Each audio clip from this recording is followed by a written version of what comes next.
ভক্তি কুসুম শ্রমণায় বৈ বিষ্ণুপদয় দেবায় কৃপা বেদয়ে নমো নমঃ।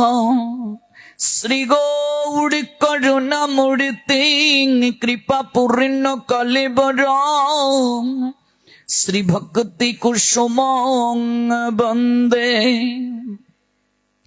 রাধা কুঞ্জ নিবাসিন। নমঃ বিষ্ণুপদয় কৃষ্ণ পৃষ্ঠায় ভূতলে শ্রীমতে ভক্তি সিদ্ধান্ত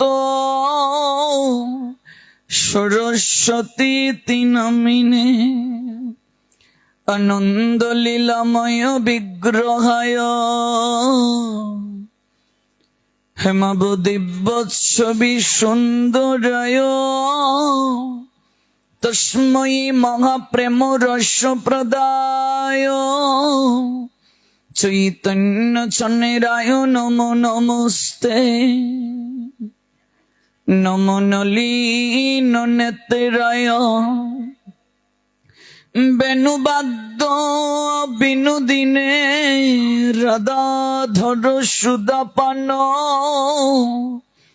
শালিনে বনমালিনে তপেত কাঞ্চন গৌরাঙ্গী রাধে বৃন্দাবনেশ্বরী বৃষভানুসুতে দেবী প্রণমামি হরিপ্রিয়ে মহাপ্রসাদ জননী সর্ব সৌভাগ্যবর্ধিনী আদি ব্যাধি হরা নিত্য তুলসী ত্বং নমস্তুতে। শ্রীরূপী শ্রী সনাতন ভট্ট রঘুনাথ শ্রীজীব গোপাল ভট্ট দাস রঘুনাথ এই ছয়ে গোসাইরি করি চরণ বন্দন যাহা হতে বিঘ্ন নাশ অভীষ্ট পূরণ। এই ছয় গোসাই যা মুই তার দাস তসবারু পদরেণু মোর পঞ্চগ্রাসী তাদের চরণ সেবী ভক্ত শনিবাস জনমে জনমে মোর এই অভিলাষ। এই ছয়ে গোসাই প্রভু মুরে কর দয়া চরণে শরণ নীলাম দাও পদ ছায়া। এই ছয়ে গোসাই জবে ব্রজ কৈলাবাস রাধা কৃষ্ণের নিত্য লীলা করিলা প্রকাশ। মনির আনন্দে বল হরি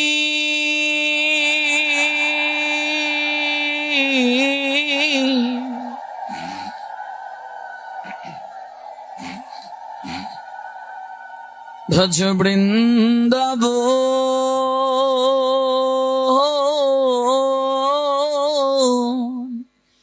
শ্রী গুরু বৈষ্ণব পদে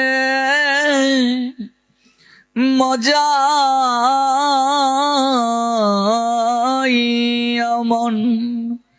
শ্রী গুরু বৈষ্ণব পাদ পদ্ম করিয়া নাম সংকীর্তন কহে শ্রী নরোত্তম দাস। জয় শ্রী কৃষ্ণ চৈতন্য প্রভু নিত্যানন্দ শ্রী অদ্বৈত গদাধর শ্রীবাসাদি শ্রী গৌরী ভক্ত বৃন্দ। হরে কৃষ্ণ কৃষ্ণ কৃষ্ণ কৃষ্ণ হরে হরে, হরে রাম রাম রাম হরে হরে, হরে কৃষ্ণ কৃষ্ণ কৃষ্ণ হরে হরে, হরে রাম রাম রাম হরে হরে, হরে কৃষ্ণ কৃষ্ণ কৃষ্ণ হরে হরে, হরে রাম রাম রাম হরে হরে।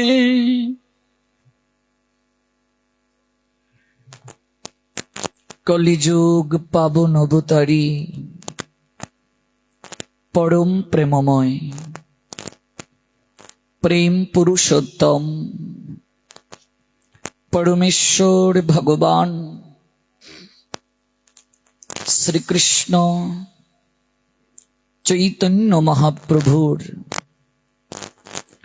অশেষ বিশেষ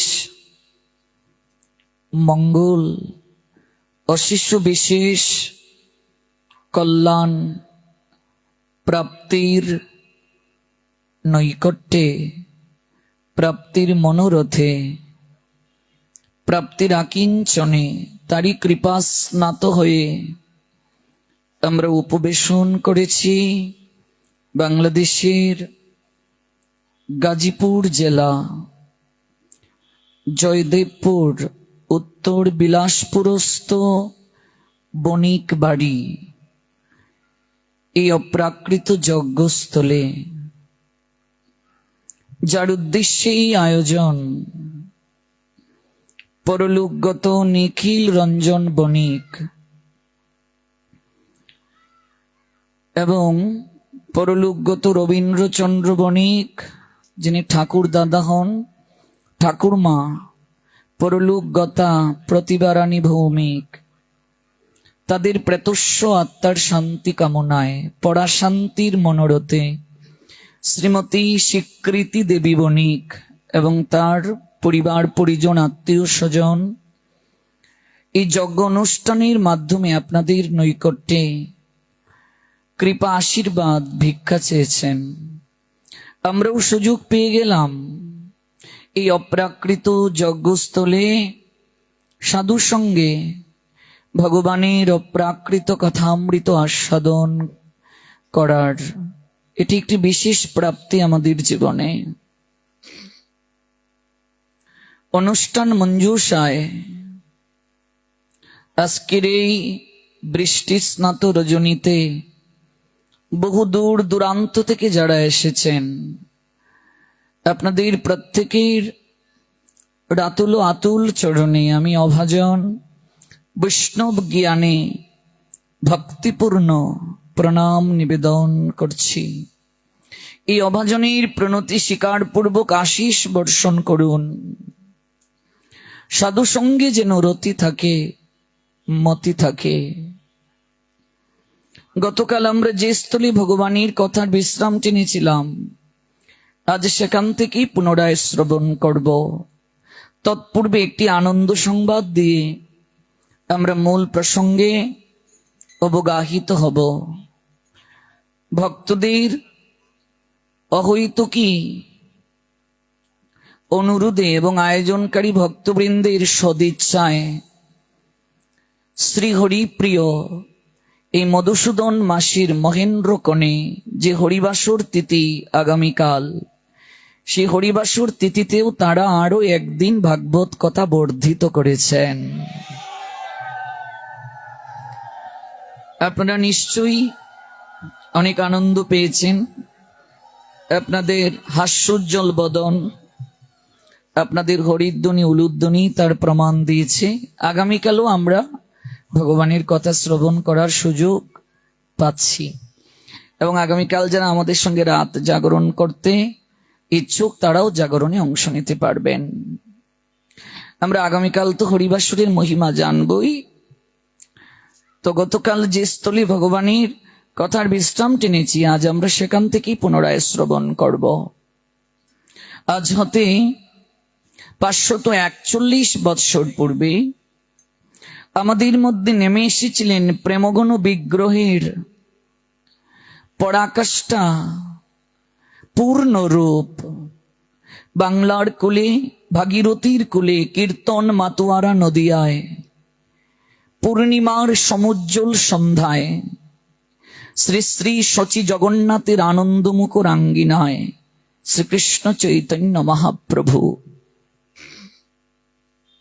তার রূপ ছিল অনবদ্য, গুণ ছিল অনুপম, মাধুর্য অনিবর্চনীয়।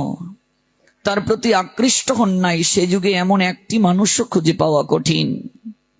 সমাজের সকল আত্মিক দৈন্য তিনি মুছিয়ে দিয়েছিলেন, সকল নীচতার বেদনা তিনি ঘুচিয়ে দিয়েছিলেন, অনেক প্রকার সমস্যার কঠিনতা তিনি মিটিয়ে দিয়েছিলেন। বৈষম্য ক্লিষ্ট সমাজের অগণিত নরনারীকে তিনি এক মহা সাম্যনীতির ভূমিকায় উন্নীত করেছিলেন। ডেকে ডেকে শান্তির সন্ধান দিয়ে অশান্ত জীবন নিবহকে তিনি ধন্য করেছিলেন। আপন মমত্বে যেচে যেচে সেদে সেদে তিনি অহৈতুকী প্রেমের ভাণ্ড থেকে প্রেম বিতরণ করেছিলেন। কে নেবে রে ব্রজ কিশোরীর প্রেম, গৌর ডাকে আয়। নদীর কুল ভাঙ্গিল, ঢেউ উঠিল, লাগলো জীবের গায়ে। কে নেবে রে ব্রজ কিশোরীর প্রেম, গৌর ডাকে আয়। জগতে অত্যন্ত পতিত যে, পাষণ্ডী যে, তাকেও তিনি প্রাণে মারলেন না গো। হরিনাম দ্বারা হৃদয়ে শুধিল, বৈষ্ণব কবি বলছেন, যাচি গিয়া ঘরে ঘরে। যেচে যেচে সেদে সেদে তিনি গৃহে গৃহে গেলেন, হরিনামামৃত আস্বাদন করিয়ে দিলেন। ব্রহ্মা আদি দেবতার দুর্লভ প্রেম, ব্রজ কিশোরীর প্রেম আস্বাদন করিয়ে দিলেন।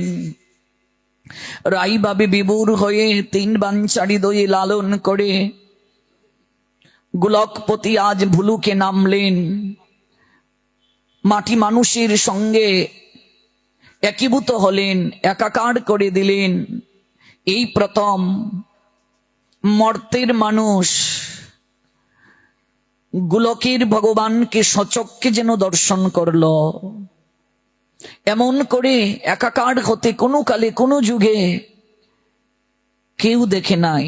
এমন নিদারুণ গগনস্পর্শী মর্ম বেদনা জগৎ জীবের প্রতি কোনো কালে কোনো যুগে কোনো ভগবানের হৃদয়ে থেকে অনুভূত হয়ে নাই।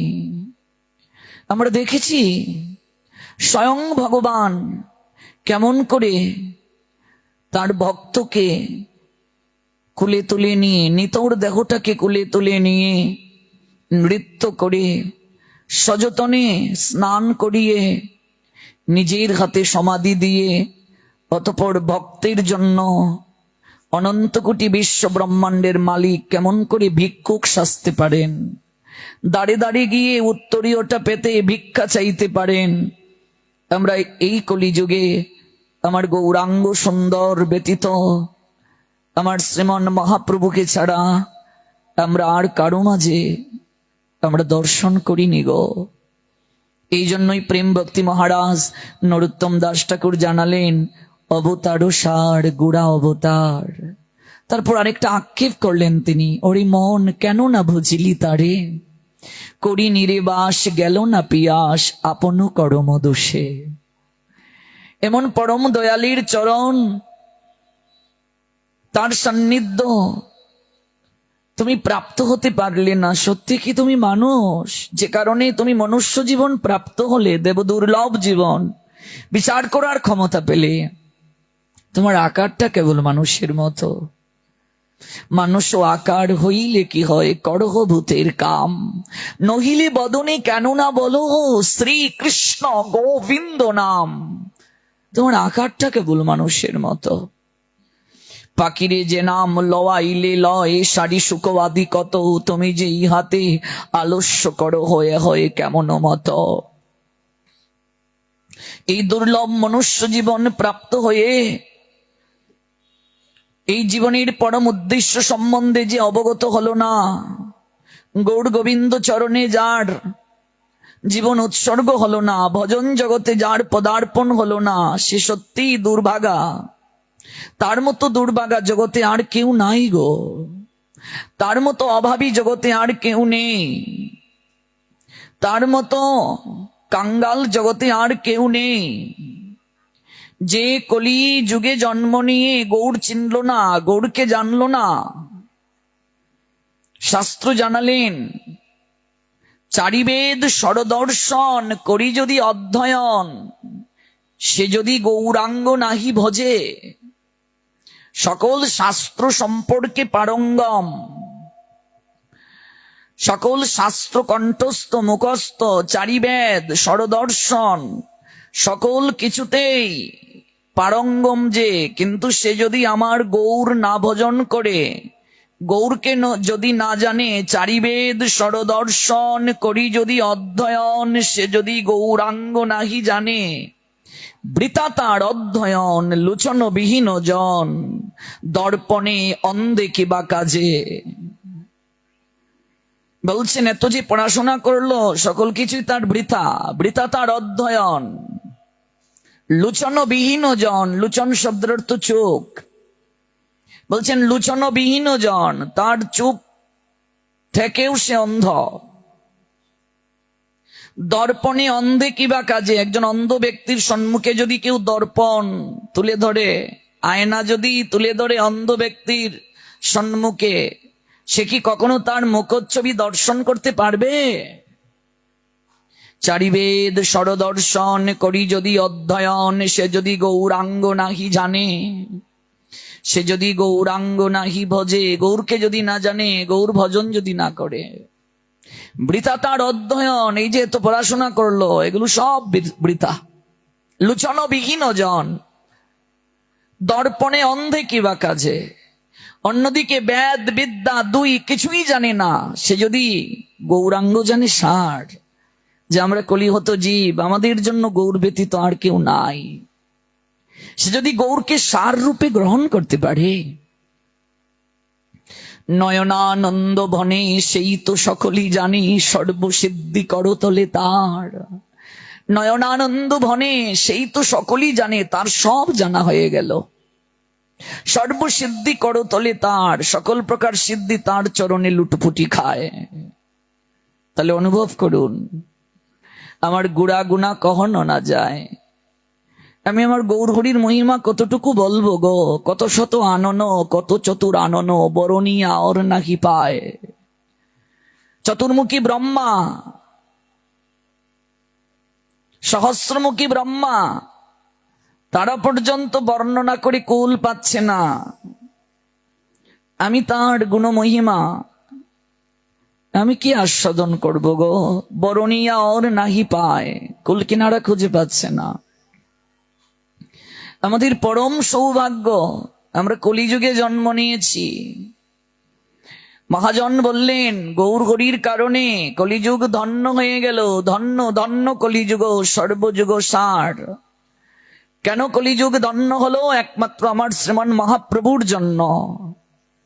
কারণ খুব সহজে তিনি উদ্ধারের পন্থা জগতে দিয়ে গেলেন, খুব সহজে। ধন্য কলিযুগ তাতে শ্রীকৃষ্ণ চৈতন্য যাতে, প্রকাশিলা নাম মাত্র ধর্ম। একমাত্র কৃষ্ণ নামের দ্বারাই তার উদ্ধার হবে কলিহত জীবের, যে কারণে কলিযুগ ধন্যাতি ধন্য হয়ে গেল। অথচ এই কলিযুগে যারা মানুষ কুলে জন্ম নিয়ে নামের আশ্রয় নিল না, সাধুসঙ্গ করল না, ভজন কীর্তনে মগ্ন হলো না,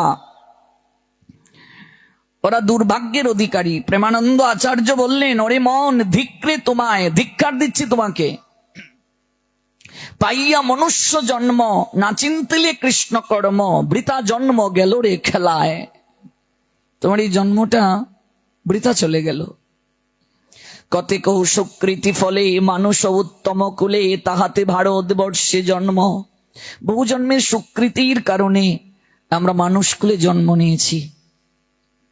আর এই ভূমি, এটা ভারত ভূমি, এই ভূমিতে যে আমাদের জন্ম হলো, এই ভূমিটা পবিত্র, এই ভূমিটা রসালু, যেখানেই তার অঙ্গ রাখি সেখানেতেই শীতল পাটি।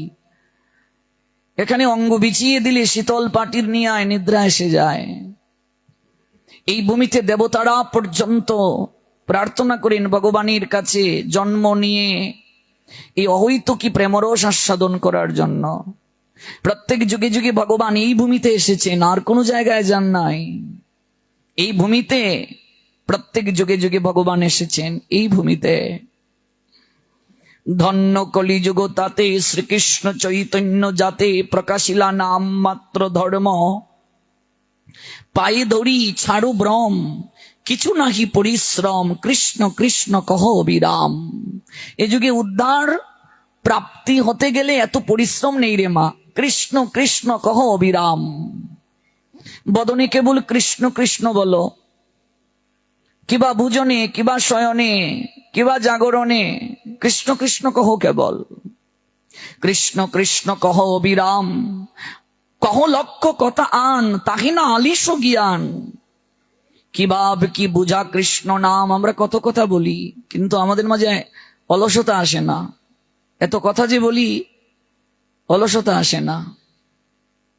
জিহ্বা এমন এক ইন্দ্রিয়, যদি ঘন্টার পর ঘন্টাও কথা বলে, কখনো কি দেখেছেন জিহ্বাকে একটু ম্যাসেজ করতে হয়?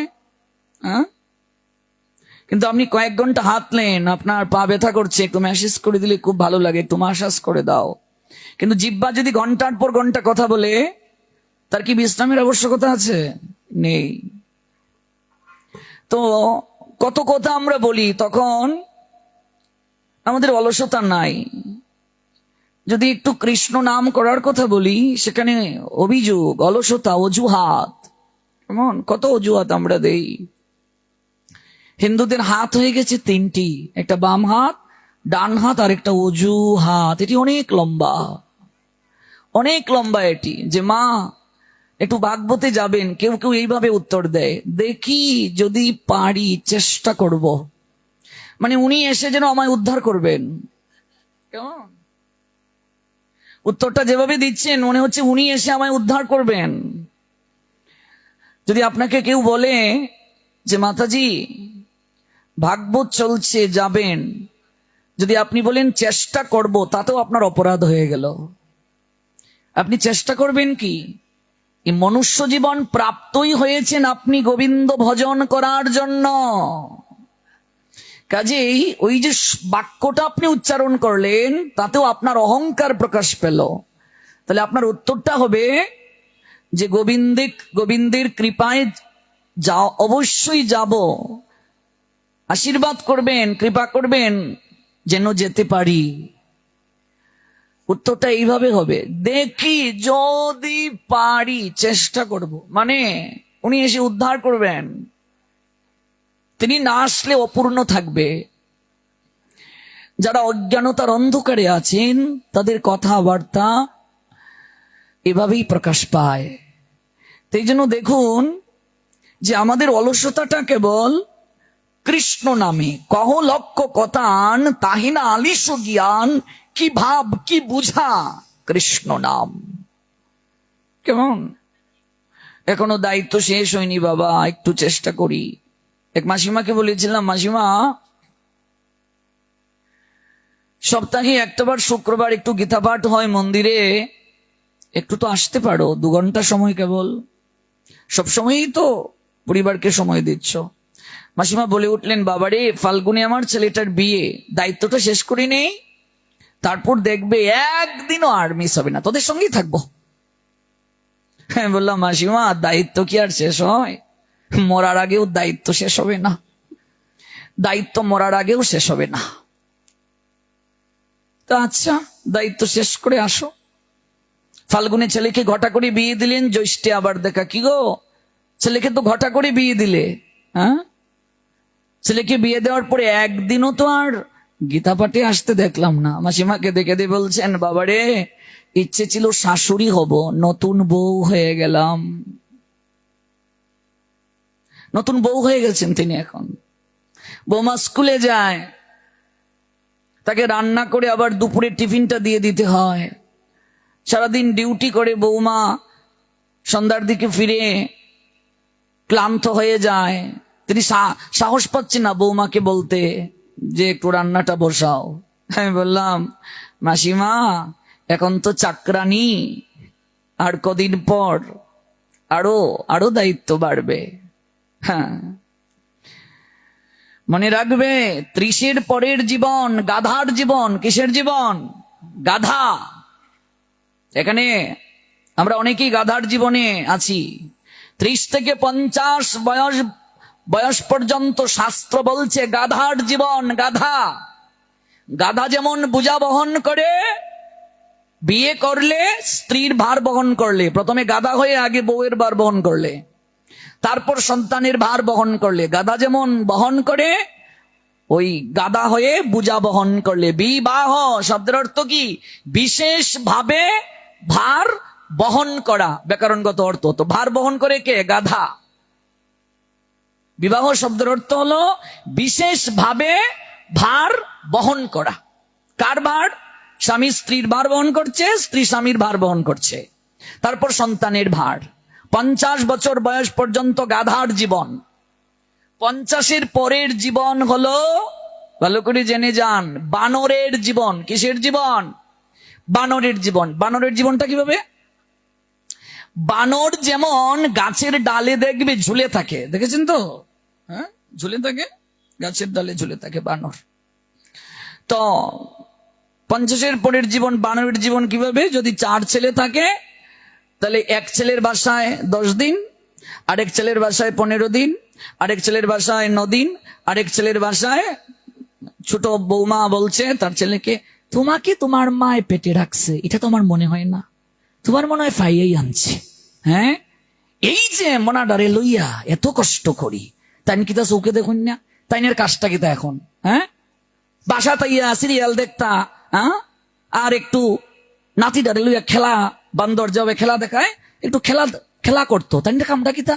হ্যাঁ, তোমার এই ভাইয়ের বাসায় গিয়ে তো ঠিকই থাকে বইয়া। হ্যাঁ, এদিকে ফুরি মানে মেয়ে কল, মা কিতা গো, হ্যাঁ, তোমার নাতনিডারে লইয়া আমি কিচ্ছু পারতেছি না। হ্যাঁ, একটা মাস থেকে গেলে কি তা হয়? ওই বান্দরের মতো এক গাছের ডালের থেকে আরেক গাছের ডালে, হ্যাঁ, লাভ দিয়া দিয়া যাও। বান্দর যেভাবে গাছের ডালে ঝুলে থাকে, এক গাছের ডাল থেকে আরেক গাছের ডাল দিয়ে লাফিয়ে যায়, তুমি ওই এই বাসা থেকে ওই বাসা লাফিয়ে যাচ্ছ। আর বান্দরকে দিয়ে যেভাবে খেলা দেখানো হয়, তুমিও বান্দরের মতো খেলা দেখাচ্ছ। ময়না এই তো ঝনঝনি, এই তো আহা, এই ঝনঝনি ঝনঝনি, এই ঝনঝনি, বান্দরের মতো খেলা খেলা দেখানো। 50-এর পরের জীবন বানরের জীবন। এই বানরের জীবন 70 বছর বয়স পর্যন্ত শাস্ত্র বলছে।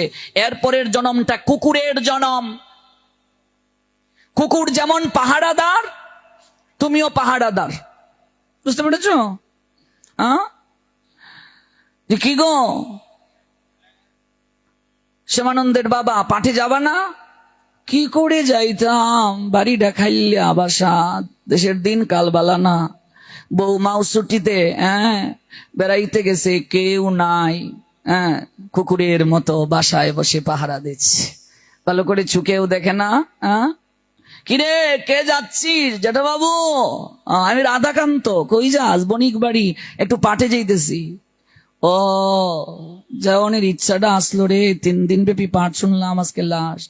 খাইলা বাড়ি নু কেমনে যাইতাম ক? হ্যাঁ, কুত্তার কুত্তুনি 2 জন বইয়া সুখ দুঃখের গল্প, পাহারাদার বইয়া রইছে, এখন আর কোনো কাম নাই।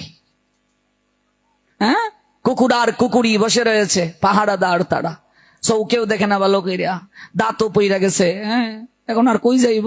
হ্যাঁ, কোনো কাম টাম নাই, বইয়া বইয়া পাহারা দে।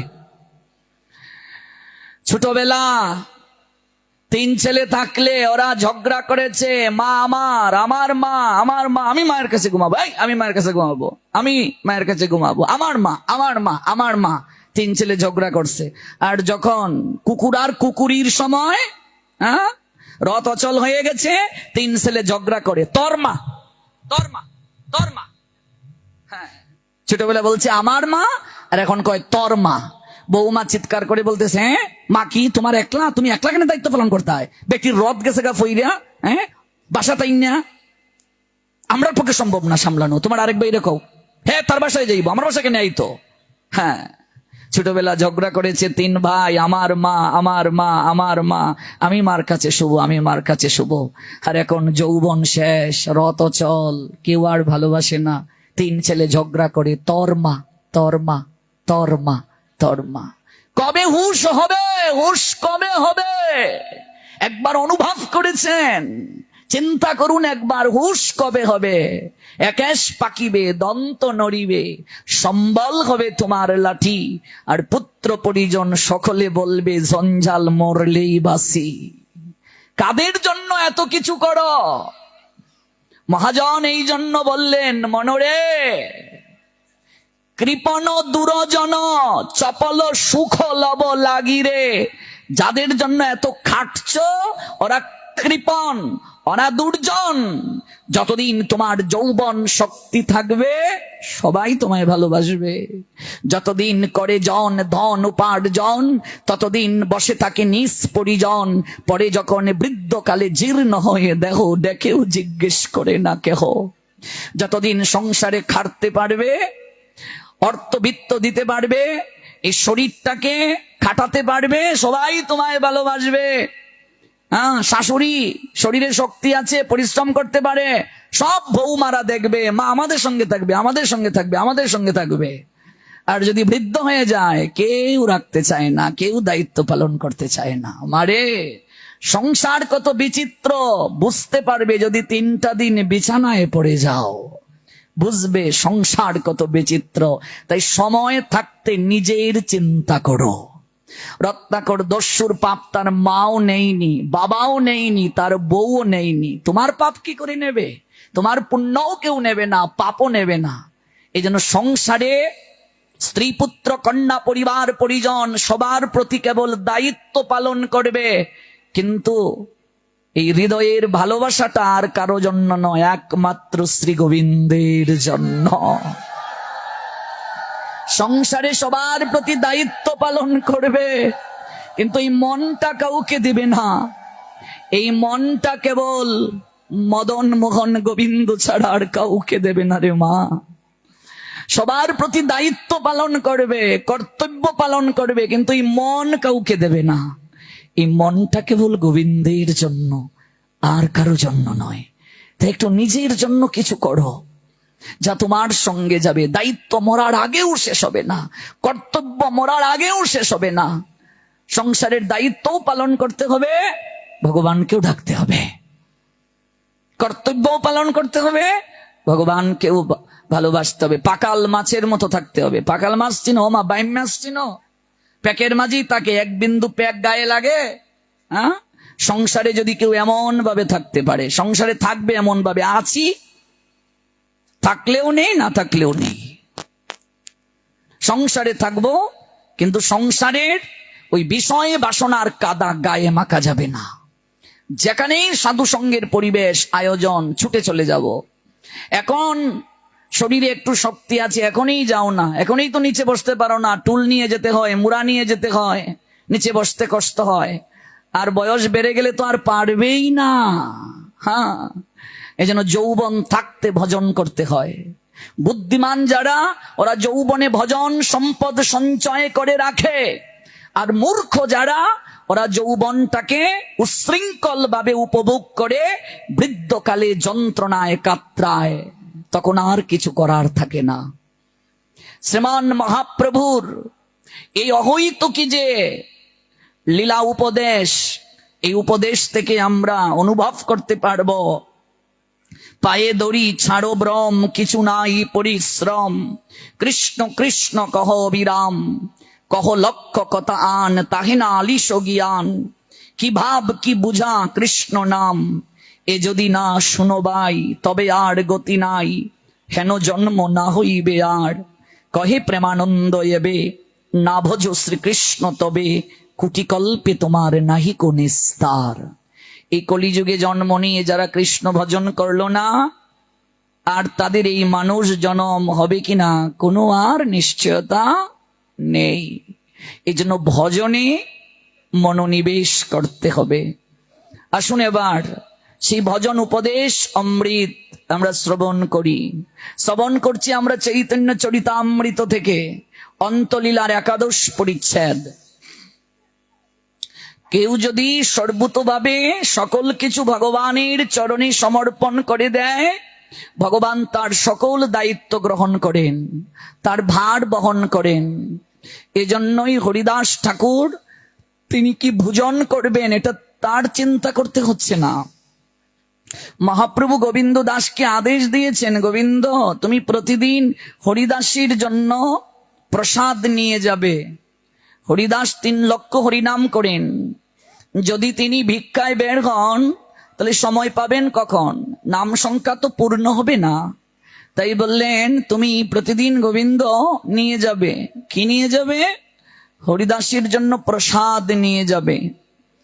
গতকাল আমরা যেখানে শেষ করেছিলাম, মহাপ্রভুর আদেশকে মান্যতা দিয়ে প্রতিদিন গোবিন্দ দাস হরিদাস ঠাকুরের জন্য প্রসাদ নিয়ে আসেন। কবিরাজ গোস্বামীপাদ লিখলেন, একদিন গোবিন্দ মহাপ্রসাদ লইয়া হরিদাসী দিতে গেল আনন্দিত হইয়া। এইভাবে কালক্রমে যখন অনেক বছর গেল, একদিন গোবিন্দ মহাপ্রসাদ নিয়ে গিয়েছেন হরিদাস ঠাকুরের জন্য। গিয়ে দেখছেন হরিদাস ঠাকুর শয়নে আছেন।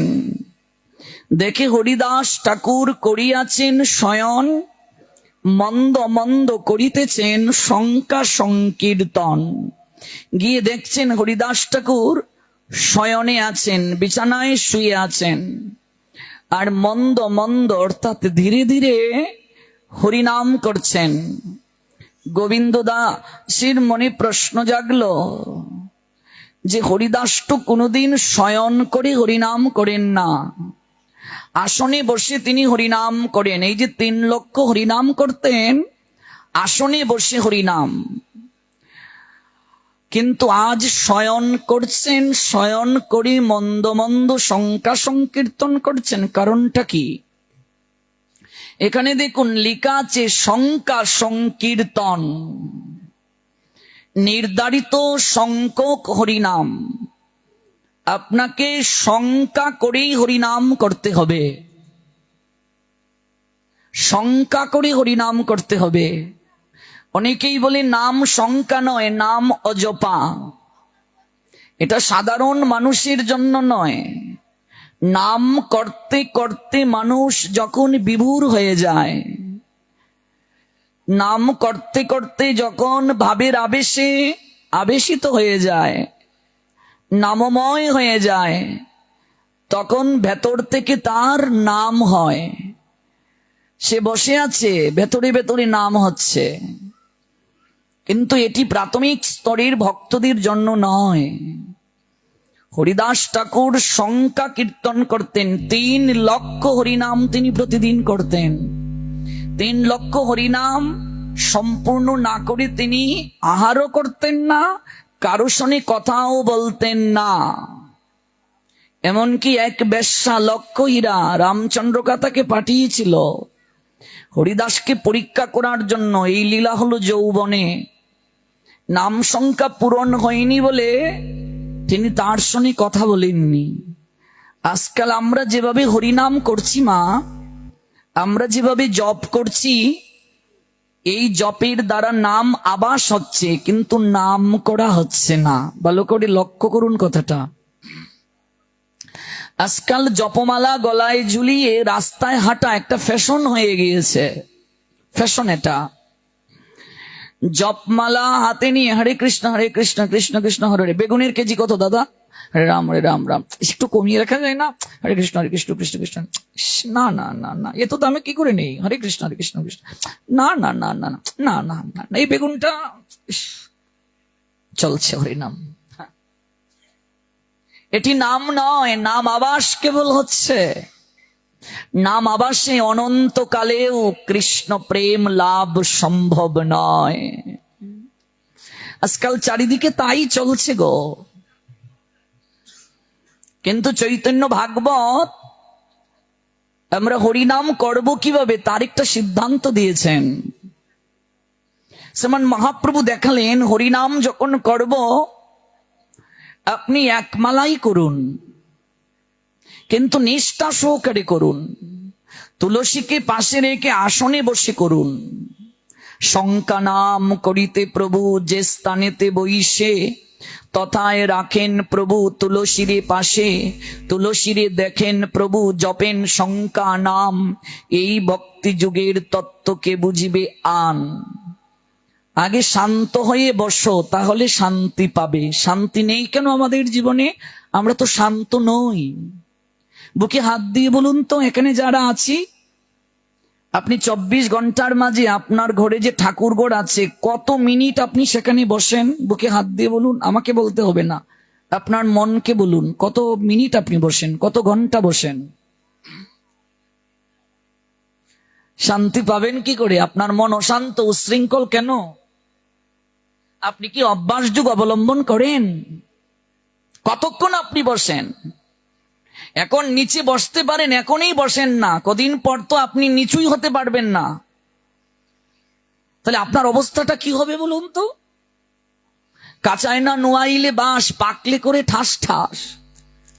3 বেলা মহাপ্রভুর চরণে, গোবিন্দের চরণে আমার যে কৃতজ্ঞতা জ্ঞাপন, ত্রিসন্ধ্যা গুরুদেব যে আমায় মন্ত্র দিলেন, এই ত্রিসন্ধ্যাটাও তো আমরা ঠিকভাবে করছি না, বসছি না। ত্রিসন্ধ্যা, ত্রি মানে 3, সন্ধ্যা মানে সন্ধিক্ষণে ভজন। আপনার প্রাতকালে ভজনের সময়টা হলো, গুরুমন্ত্র ধ্যানের সময়টা হলো ব্রাহ্ম মুহূর্ত থেকে সূর্য উদয়ের 24 মিনিট পর্যন্ত। দুপুর বেলা, দুপুর 12টা বাজার আগের 24 মিনিট, 12টা বাজার পরের 24 মিনিট, 48 মিনিটের মাঝে আপনাকে দুপুর বেলার প্রেয়ার করতে হবে। সন্ধ্যাবেলা আপনি প্রেয়ার করবেন, গুরুমন্ত্র ধ্যান করবেন। সূর্য অস্ত যাওয়ার আগের 24 মিনিট, সূর্য অস্ত যাওয়ার পরের 24 মিনিট, 48 মিনিটে মুহূর্ত হয়। এর ভিতরে যদি দীক্ষিত ব্যক্তি গুরু মন্ত্রটা ধ্যান না করে, গুরুদেবের কাছ থেকে যে মন্ত্র পেয়েছে সে যদি ধ্যান না করে, এরপরে প্রায়শ্চিত্ত তাকে করতে হবে। এরপরে যতবারই ওই মন্ত্র ধ্যান করুক, এই সময়ের মতো সে শক্তিটা প্রাপ্ত হবে না। তাহলে আমরা এখানে যারা আছি, আমরা অনেকেই সময় মতো ত্রিসন্ধ্যাটা করছি না, যার কারণে দীক্ষা প্রাপ্তির পরও আমাদের অবস্থার উন্নতি হচ্ছে না। শান্তি পেতে গেলে আগে শান্ত হয়ে বসতে হবে। একটু চেষ্টা করুন, একটু সময় বের করুন। একটা মানুষের জীবনে কতটুকু অর্থের প্রয়োজন রে মা? অর্থের যে প্রয়োজন নেই আমি তা বলছি না, কিন্তু কতটুকু অর্থ প্রয়োজন? আমরা যেভাবে ছুটছি, এটাকে মানুষের জীবন বলে না, এটা পশুর জীবন। পশুর আর কোনো কার্য নাই, কেবল ক্ষুধা নিবৃত্তি, এটি ছাড়া আর যৌন সঙ্গম ছাড়া আর কোনো কার্য নাই। আমাদেরও তাই। ঘুম থেকে উঠলাম, ব্যবসায় গিয়ে বসলাম, আবার রাত্রে ফিরে এলাম, স্ত্রী সঙ্গ করলাম, এর নাম জীবন নয়। এটাকে জীবন বলা যায় না, এটা জীবন হতে পারে না। আপনার একটা ব্যবসা প্রতিষ্ঠান আছে, আপনি এটাকে চালনা করে একটু সাধুসঙ্গ করতেও পারছেন, পরিবারকেও সময় দিতে পারছেন, কিন্তু আপনি চাচ্ছেন আমার আরেকটা ব্যবসা প্রতিষ্ঠান হোক। আপনার আরেকটা ব্যবসা প্রতিষ্ঠান হলো, এখন আপনি পরিবারকেও সময় দিতে পারছেন না। কার জন্য আপনি এত কিছু সঞ্চয় করে যাচ্ছেন? কার জন্য আপনি এত কিছু সঞ্চয় করে যাচ্ছেন? আপনি মরার পর যারা আপনাকে ভূত ভাববে তাদের জন্য? সন্তানের প্রতি আপনার কর্তব্য নিশ্চয়ই আছে, কিন্তু এর অর্থ এই নয় যে আপনি আপনার জীবনের সর্বোত্তম সময়টা কেবল আপনি ওদের চিন্তা করে করে কাটিয়ে দিলেন, নিজের জন্য কিচ্ছু করলেন না, নিজের জীবনটাকেও উপভোগ করলেন না, একটু পরিবারকেও সময় দিতে পারলেন না। এটাকে জীবন বলে না। আপনি যাদের জন্য এত কিছু করছেন, আপনি মরে যাওয়ার পর ওরা আপনাকে চিনবেই না। রবীন্দ্রনাথের ছোট গল্প আছে, জীবিত মৃত। একটা চরিত্র আছে কাদম্বিনী। এই কাদম্বিনী বাল্য বিধবা, তার জায়ের ছেলেটাকে সন্তানের নিয়ে ভালোবাসা দিয়েছিল। তৎকালীন সময় এত উন্নত চিকিৎসা ছিল না। কাদম্বিনীর শরীর খারাপ হলো, আর জ্ঞান ফিরছে না। বৈদ্য এসে নাড়ি ধরলো, বলছে সে আর নেই, তাকে নিয়ে গিয়েছে শ্মশানে। শ্মশানে নিয়ে গিয়ে ধমকা বাতাস বইছে, সবাই কাষ্ঠ আনতে গিয়েছে, আর দক্ষিণা বাতাস গায়ে লাগলো। কাদম্বিনী চোখ মেলে তাকালো, ভাবছে কোথায়, এটা তো শ্মশান, আমি এখানে কি করে এলাম। এই কাদম্বিনী বাড়ি ফিরে এসেছিল, রাজ অট্টালিকায় ফিরে এসেছিল, কিন্তু কেউ তাকে গ্রহণ করে নাই, কেউ গ্রহণ করে নাই, কেউ গ্রহণ করে নাই। যারা কাষ্ঠ সংগ্রহ করতে গিয়েছিল ওরা এসে দেখে লাশ নেই, ভাবছে জমিদার বাবুর কাছে গিয়ে যদি বলি গর্দান যাবে আমাদের, তাই ওরা বলছে সৎকার করে এসেছে। কিন্তু কাদম্বিনী কিছুদিন পর যখন সে তার রাজ অট্টালিকায় ফিরে গেল, কেউ তাকে আর গ্রহণ করতে পারছে না। সবাই ভূত বলে দৌড়ে পালাচ্ছে। যে কুকাকে সে সন্তান সম ভালোবাসা দিয়েছে, ওই কুকাকে সে ধরতে গিয়েছে আদর করবে, কুকা চিৎকার করে অজ্ঞান হয়ে গেছে। কাদম্বিনী একটা পিতলের গঠি হাতে নিয়ে ললাটের মাঝে বারবার আঘাত করছে, ওগো আমি মরি নাই, এই দেখো আমি মরিনি, ফিনকি দিয়ে রক্ত ঝরছে। কেউ বিশ্বাস করছে না। এই কাদম্বিনী তখন একটা চমৎকার কথা বলেছিল, এরই নাম সংসার। এই জন্য বুঝি এত ভালোবাসা দিয়েছিলাম। এই রাজবাড়ির দিঘির মাঝে গিয়ে কাদম্বিনী লাফ দিল, পরদিন সকালবেলা তার মৃতদেহটা ভেসে উঠল। রবীন্দ্রনাথ লেখা শেষ করলেন ছোট গল্পের, কাদম্বিনী মরিয়া প্রমাণ করিল এতদিন সে মরে নাই। কার জন্য এত কিছু করছেন একবার অনুভব করুন তো, চিন্তা করুন তো, আপনার অবস্থান কোথায়?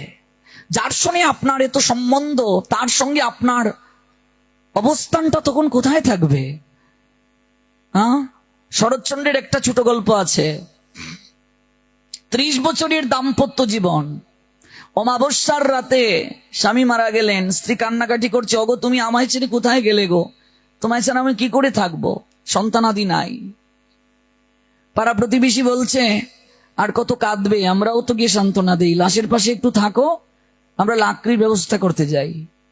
চিৎকার করে স্ত্রী বের হলো, আমি একা থাকতে পারবো না। অমর কথাশিল্পী একটা প্রশ্ন ছুড়ে দিলেন আমাদেরকে, 30টা বছর যে স্বামীকে জড়িয়ে ধরে অন্ধকার রাতে একই পালঙ্কে শয়ন করেছিল, একটুও ভয় করে নাই, অথচ আজ শরীর থেকে এমন কি চলে গেল, 30টা মিনিট সেই স্বামীর সঙ্গে অন্ধকার গড়ে একা থাকতে পারছে না। আর এই সম্পর্ক নিয়ে, এই সম্পর্ককে কেন্দ্র করে অনন্তময় গোবিন্দকে তোমরা ভুলে গিয়েছ। এই সম্পর্কটাকে আঁকড়ে ধরে ভাবুন তো, আপনার বাবা মারা গিয়েছে মনে করুন, আপনি শ্রাদ্ধ বাসরে খুব কান্নাকাটি করছেন, ও বাবা তুমি আমায় ছেড়ে কোথায় গেলে, তোমায় ছাড়া আমি কি করে থাকবো, আমার বাবাকে যদি আর একটা বার ফিরে পেতাম, আর একটা বার যদি তাকে দেখতে পেতাম, এই বলে খুব কান্নাকাটি করছে ছেলেটা। ঠিক সেই সময় মনে করুন শ্রাদ্ধ বাসরে বাবা হেসে হাজির, আর হাতটা বাড়িয়ে বলছে, পিণ্ডটা কাকে দেবে রে, আমায় দে।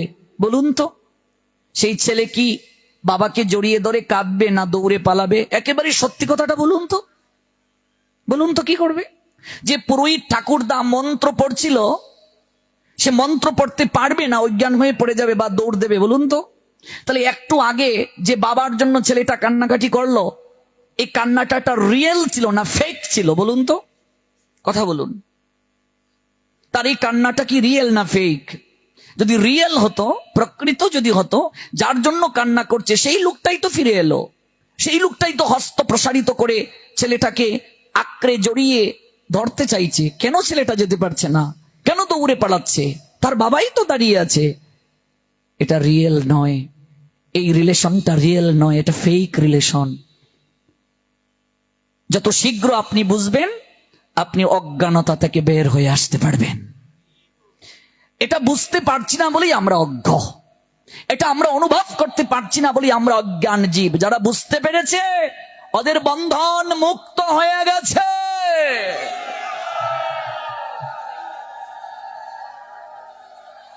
যারা বুঝতে পেরেছে সংসার ওদেরকে ধরে রাখতে পারে নাই। কার জন্য এত করো না গুছিল ব্রহ্ম? কার জন্য এত কিছু করছো? এখনো ব্রহ্ম গেল না? কাঁদছেন। বাবা বিষ্ট পদকর্তা আমাদের জানাচ্ছেন, দিন বয়ে গেল, কিছু না হইল, নিকটে এলো রে সমন। ভেবে দেখো মন, দিন গেল চলে, পথের সম্বল তুমি কিছুই না করিলে। মিথ্যা প্রবঞ্চনা মায়া মুহে বলে কাটাইলে হেলায় জীবন।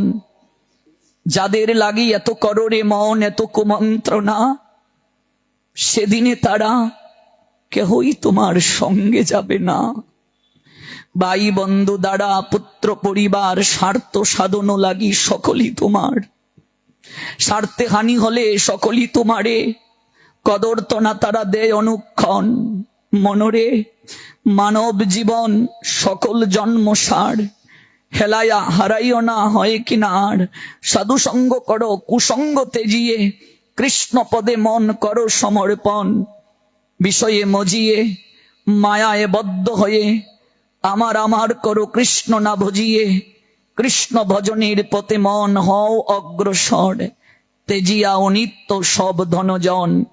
বিবেক অস্ত্রে মায়াজাল কাটি ফেলো, মুখে সদা হরিনাম বলো। মহেন্দ্র বলে ফলিবে সুফল, অন্তে যুগল রূপ তুমি পাবে দর্শন। কার জন্য এত করো তুমি? গর্ধবের মতো আমি করি পরিশ্রম। ভক্তিবিনোদ ঠাকুর বললেন, কার লাগি এত করি না গুছিল ব্রম। দিন যায় মিছা কাজে, নিশা নিদ্রা বসে, নাহি ভাবি মরণ আমার নিকটে বসে আছে। একবারও ভাবছি না মৃত্যু আমার নিকটে। মৃত্যু নামক তক্ষক সর্প পিছনে পিছনে ধেয়ে আসছে, কখন জানি আমায় ছুবল দেবে। একবারও ভাবছি না যে মৃত্যু নামক তক্ষক সর্প পিছনে পিছনে ধেয়ে আসছে। আমরা পরীক্ষিত, সংসার পরীক্ষা ক্ষেত্র, উত্তীর্ণ হতে হবে আমাদের। পরীক্ষায় যিনি উত্তীর্ণ তিনি পরীক্ষিত। পরীক্ষিত জানলেন 7 দিন আর তার জীবন প্রদীপ জ্বলবে। রাজবেশটা সর্বপ্রথম তিনি পরিত্যাগ করলেন, রাজমুকুটটা ত্যাগ করলেন। এই ভিখারির বেশ ধারণ করে গঙ্গার তীরে সুকমনির চরণে সমর্পিত হয়ে 7 দিন 7 রাত অহৈতুকী গোবিন্দের কথা আস্বাদন করলেন। পরীক্ষিত সৌভাগ্যের অধিকারী, তিনি জানতে পেরেছিলেন তার আয়ু 7 দিন। কিন্তু আমরা তো জানি না আমার আপনার জীবনের আয়ু আর 1 সেকেন্ডও আছে কিনা। এই বেশাসন থেকে উঠতে পারবো কিনা কোনো নিশ্চয়তা নেই রে মা। আমি আপনি বাড়ি ফিরে যেতে পারবো কিনা তার কোনো নিশ্চয়তা নেই। একবার অনুভব করুন তো। নাহি ভাবি, ভক্তিবিনোদ ঠাকুর বললেন, মরণ নিকটে আছে বসে। ভালো মন্দ খাই, খুব ভালো মন্দ খাবো। হেরি পরি,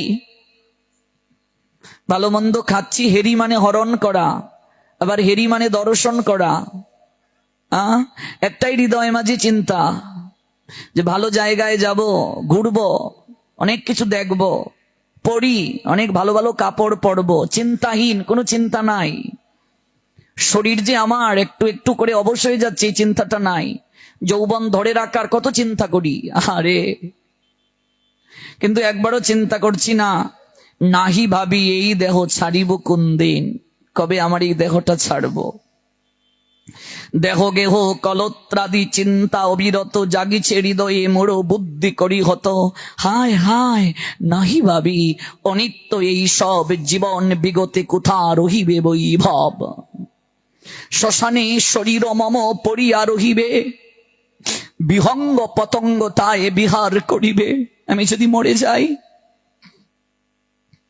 এই দেহটা যদি শ্মশানে পড়ে থাকে, বিহঙ্গ পতঙ্গ তার উপরে বিহার করবে।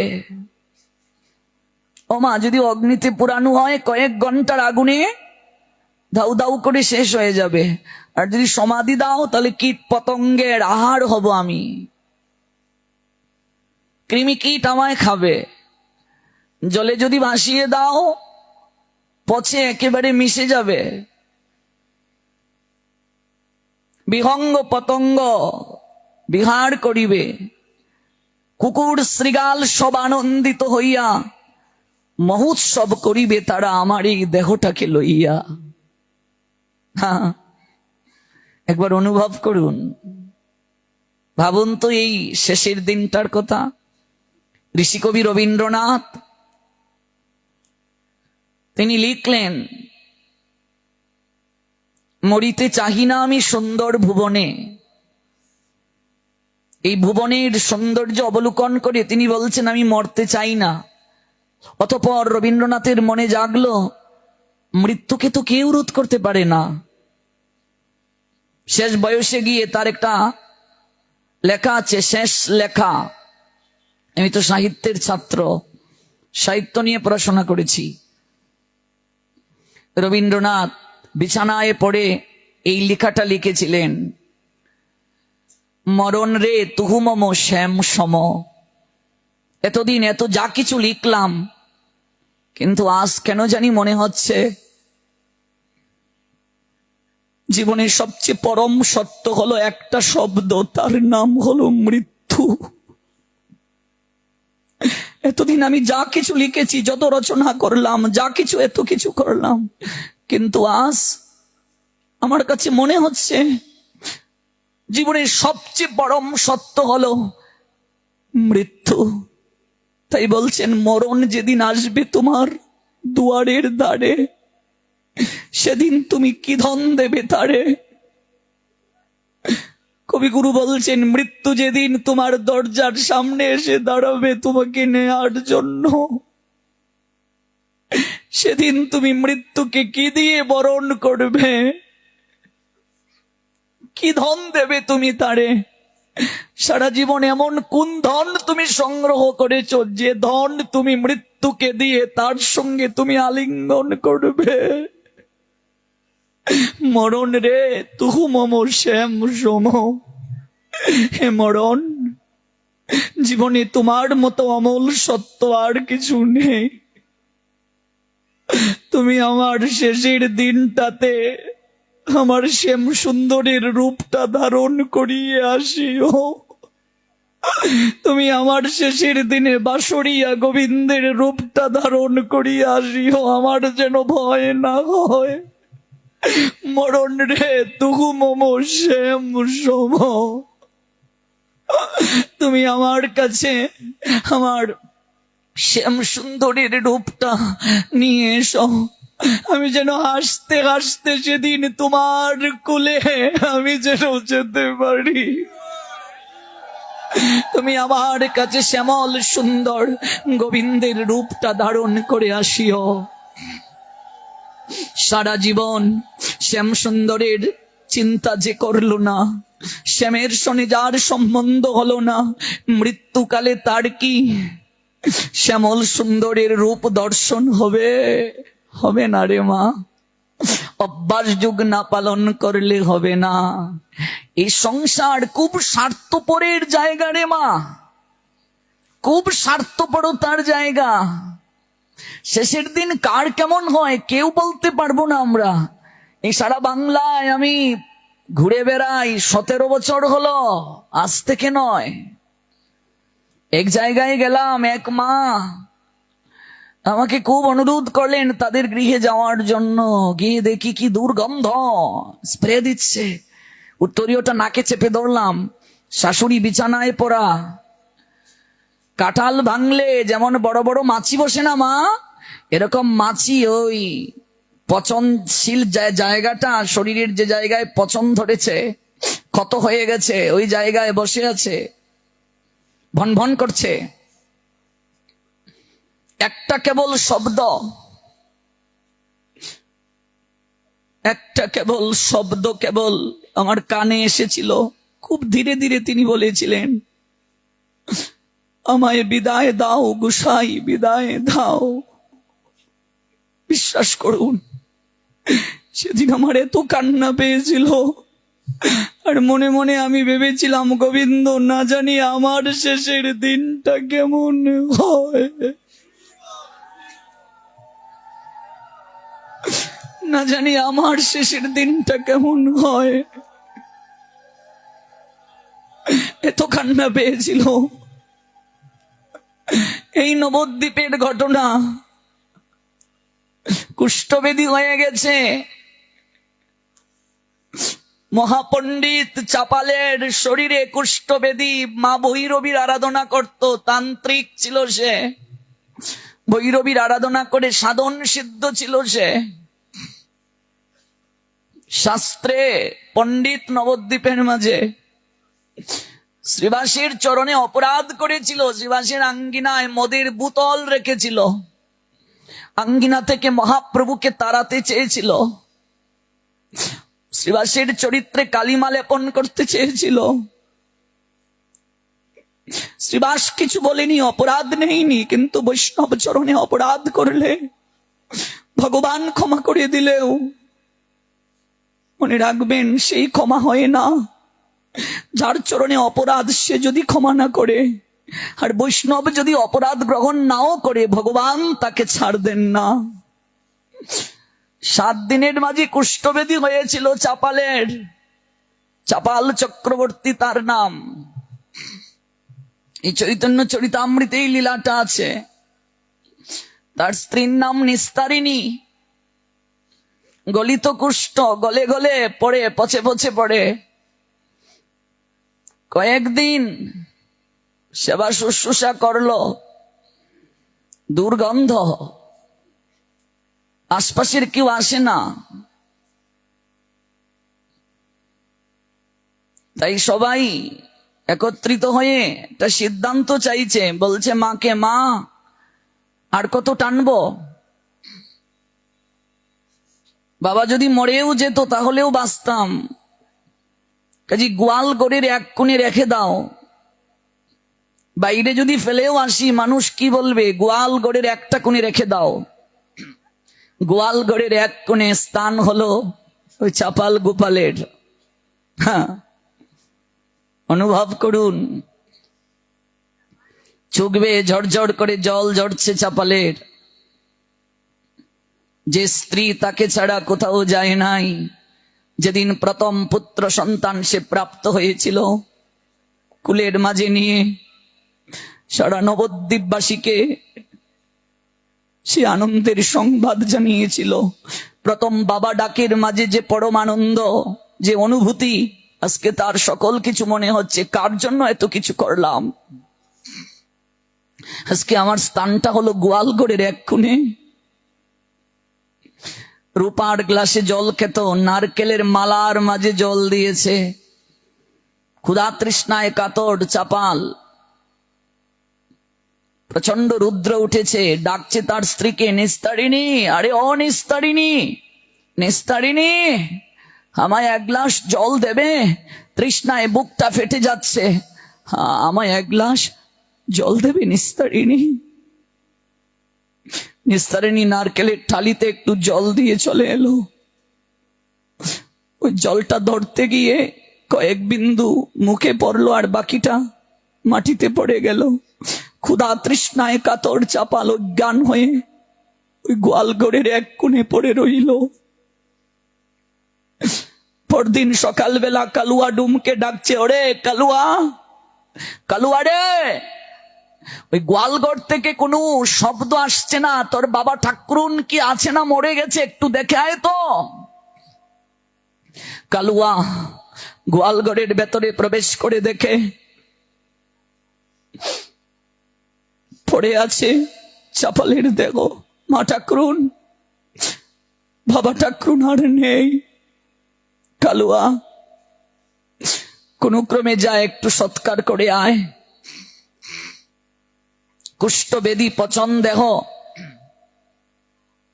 আমরা যাব না। আজ থেকে 500 বছর আগের ঘটনা। নিতর দেহটাকে নিয়ে কালুয়া শ্মশানের দিকে যাত্রা করলো। নদীর কূলে দেহটাকে শুইয়ে রেখে একটা চিতা সাজাচ্ছে কালুয়া। মূলত চাপাল মরে নাই রে মা।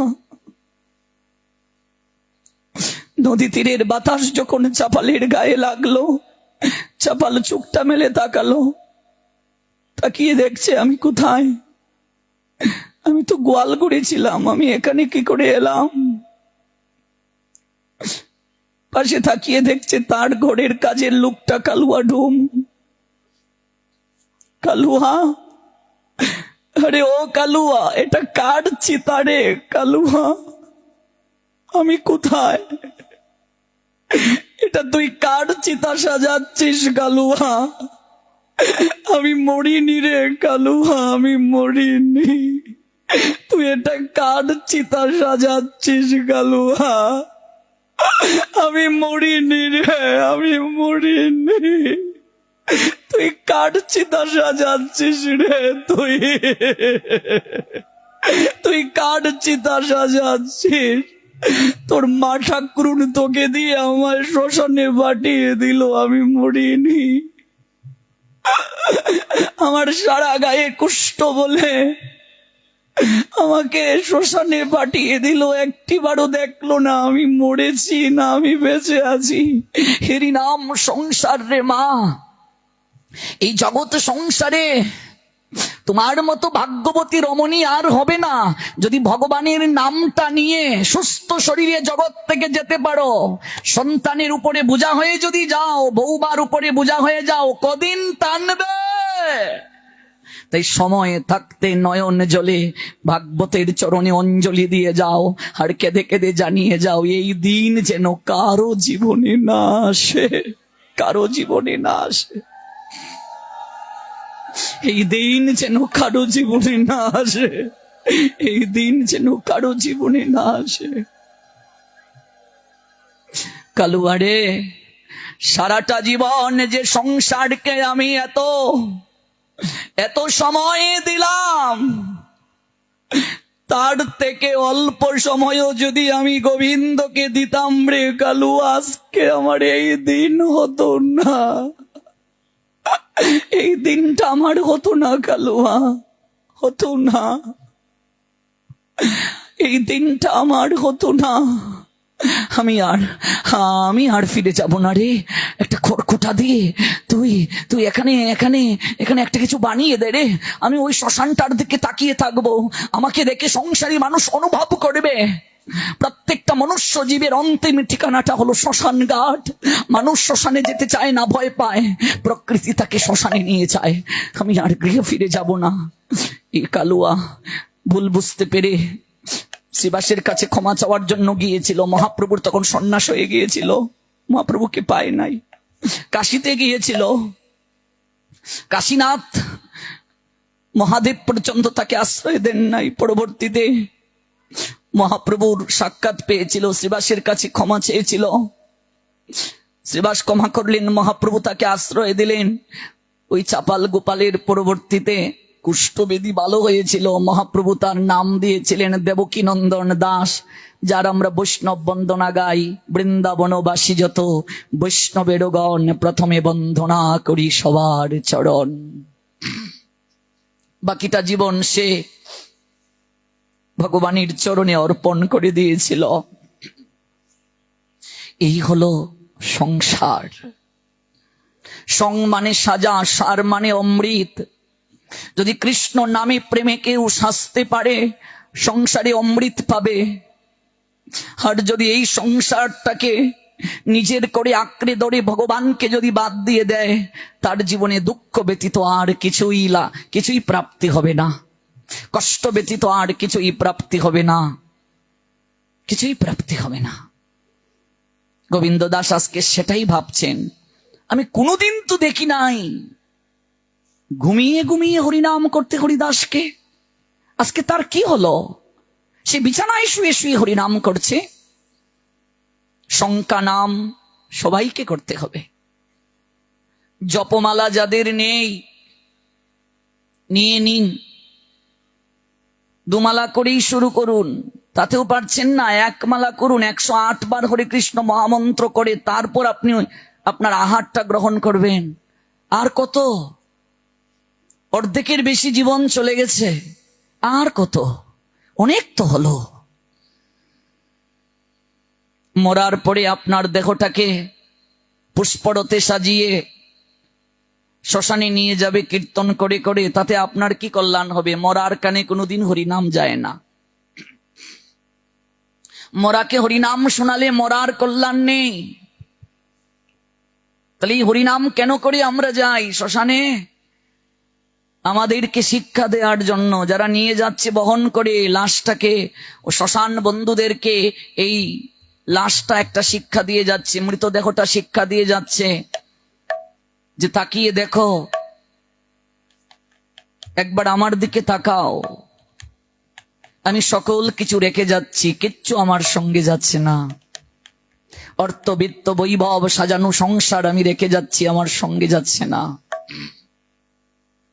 কিন্তু যা আমার সঙ্গে যাচ্ছে, আমি একটিবারও সেই কৃষ্ণ নাম করার সময় পাইনি, একটু সাধুর নিকটে গিয়ে বসার সময় পাই নাই, একটু হরিনাম করার সময় পাই নাই। দেখবেন মৃতদেহকে নিয়ে যাওয়ার সময় বলা হয় বলো হরি হরি বল, বলা হয় কি না? এটা মৃতদেহটাকে বলো হরি বলতে বলা হচ্ছে না, ওই মৃত দেহটা আমাদেরকে শিক্ষা দিয়ে যাচ্ছে, তোরা সময় থাকতে একবার বদনে হরি বল। মৃতদেহটা বলে যাচ্ছে বলো হরি, বলো হরি, বলো হরি, সময় থাকতে হরি বল। হরিনাম একমাত্র আমাদের শেষের দিনের সম্বল। কাজেই মরার পরে আমার ছেলে 10 গ্রামের লোক নিমন্ত্রণ করে খাওয়াবে, মরার পরে আমার কি হবে এই নিয়ে চিন্তা না। আপনি আপনার উদ্ধারের চিন্তা করে যান। সন্তানের দায়িত্ব তার পিতামাতাকে স্মরণ করা, শ্রদ্ধা জ্ঞাপন করা। শ্রাদ্ধ মূলত শ্রদ্ধা জ্ঞাপন। যে সন্তান পিতামাতাকে স্মরণ করে না, সে অকৃতজ্ঞ, কুলাঙ্গার। সে, এটা তার সান্ত্বনা, এটা তার স্বস্তি যে বছরে এই দিনটায় আমার বাবাকে আমি স্মরণ করছি, তার সঙ্গে আমার রক্তের সম্বন্ধ, মায়ের সঙ্গে আমার নারীর সম্পর্ক, রজবীর্যে জন্ম, এটা আমার দায়িত্ব।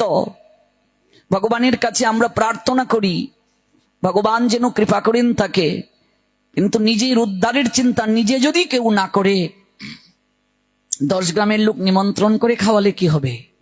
এই জন্য জীবিত থাকতে নিজের উদ্ধারের চিন্তাটা নিজেকে করতে হবে, নিজের উদ্ধারের চিন্তা নিজেকে করতে হবে, করাটা খুব দরকার। যদি জপমালা যাদের নাই নিয়ে নিন, এক মালাই করুন, 108 বার শুরু করুন, কিন্তু জপমালাটা নিতে হবে। যদি অনেকে বলেন জপমালায় কেন করব, অভ্যাস যুগ এটি, এমনিতে কয়বার আমি কৃষ্ণ নাম করি, জপমালা থাকলে একটা তাগিদ থাকে, অভ্যাস যুগ এটি। যদি পারেন নির্ধারিত সংখ্যক হরিনামটা, যাদের 4 মালা 8 মালা কিংবা 16 মালা পর্যন্ত আছে সংকল্প, কিংবা তার থেকে বেশি, তুলসীকে পাশে রেখে কথা না বলে করুন।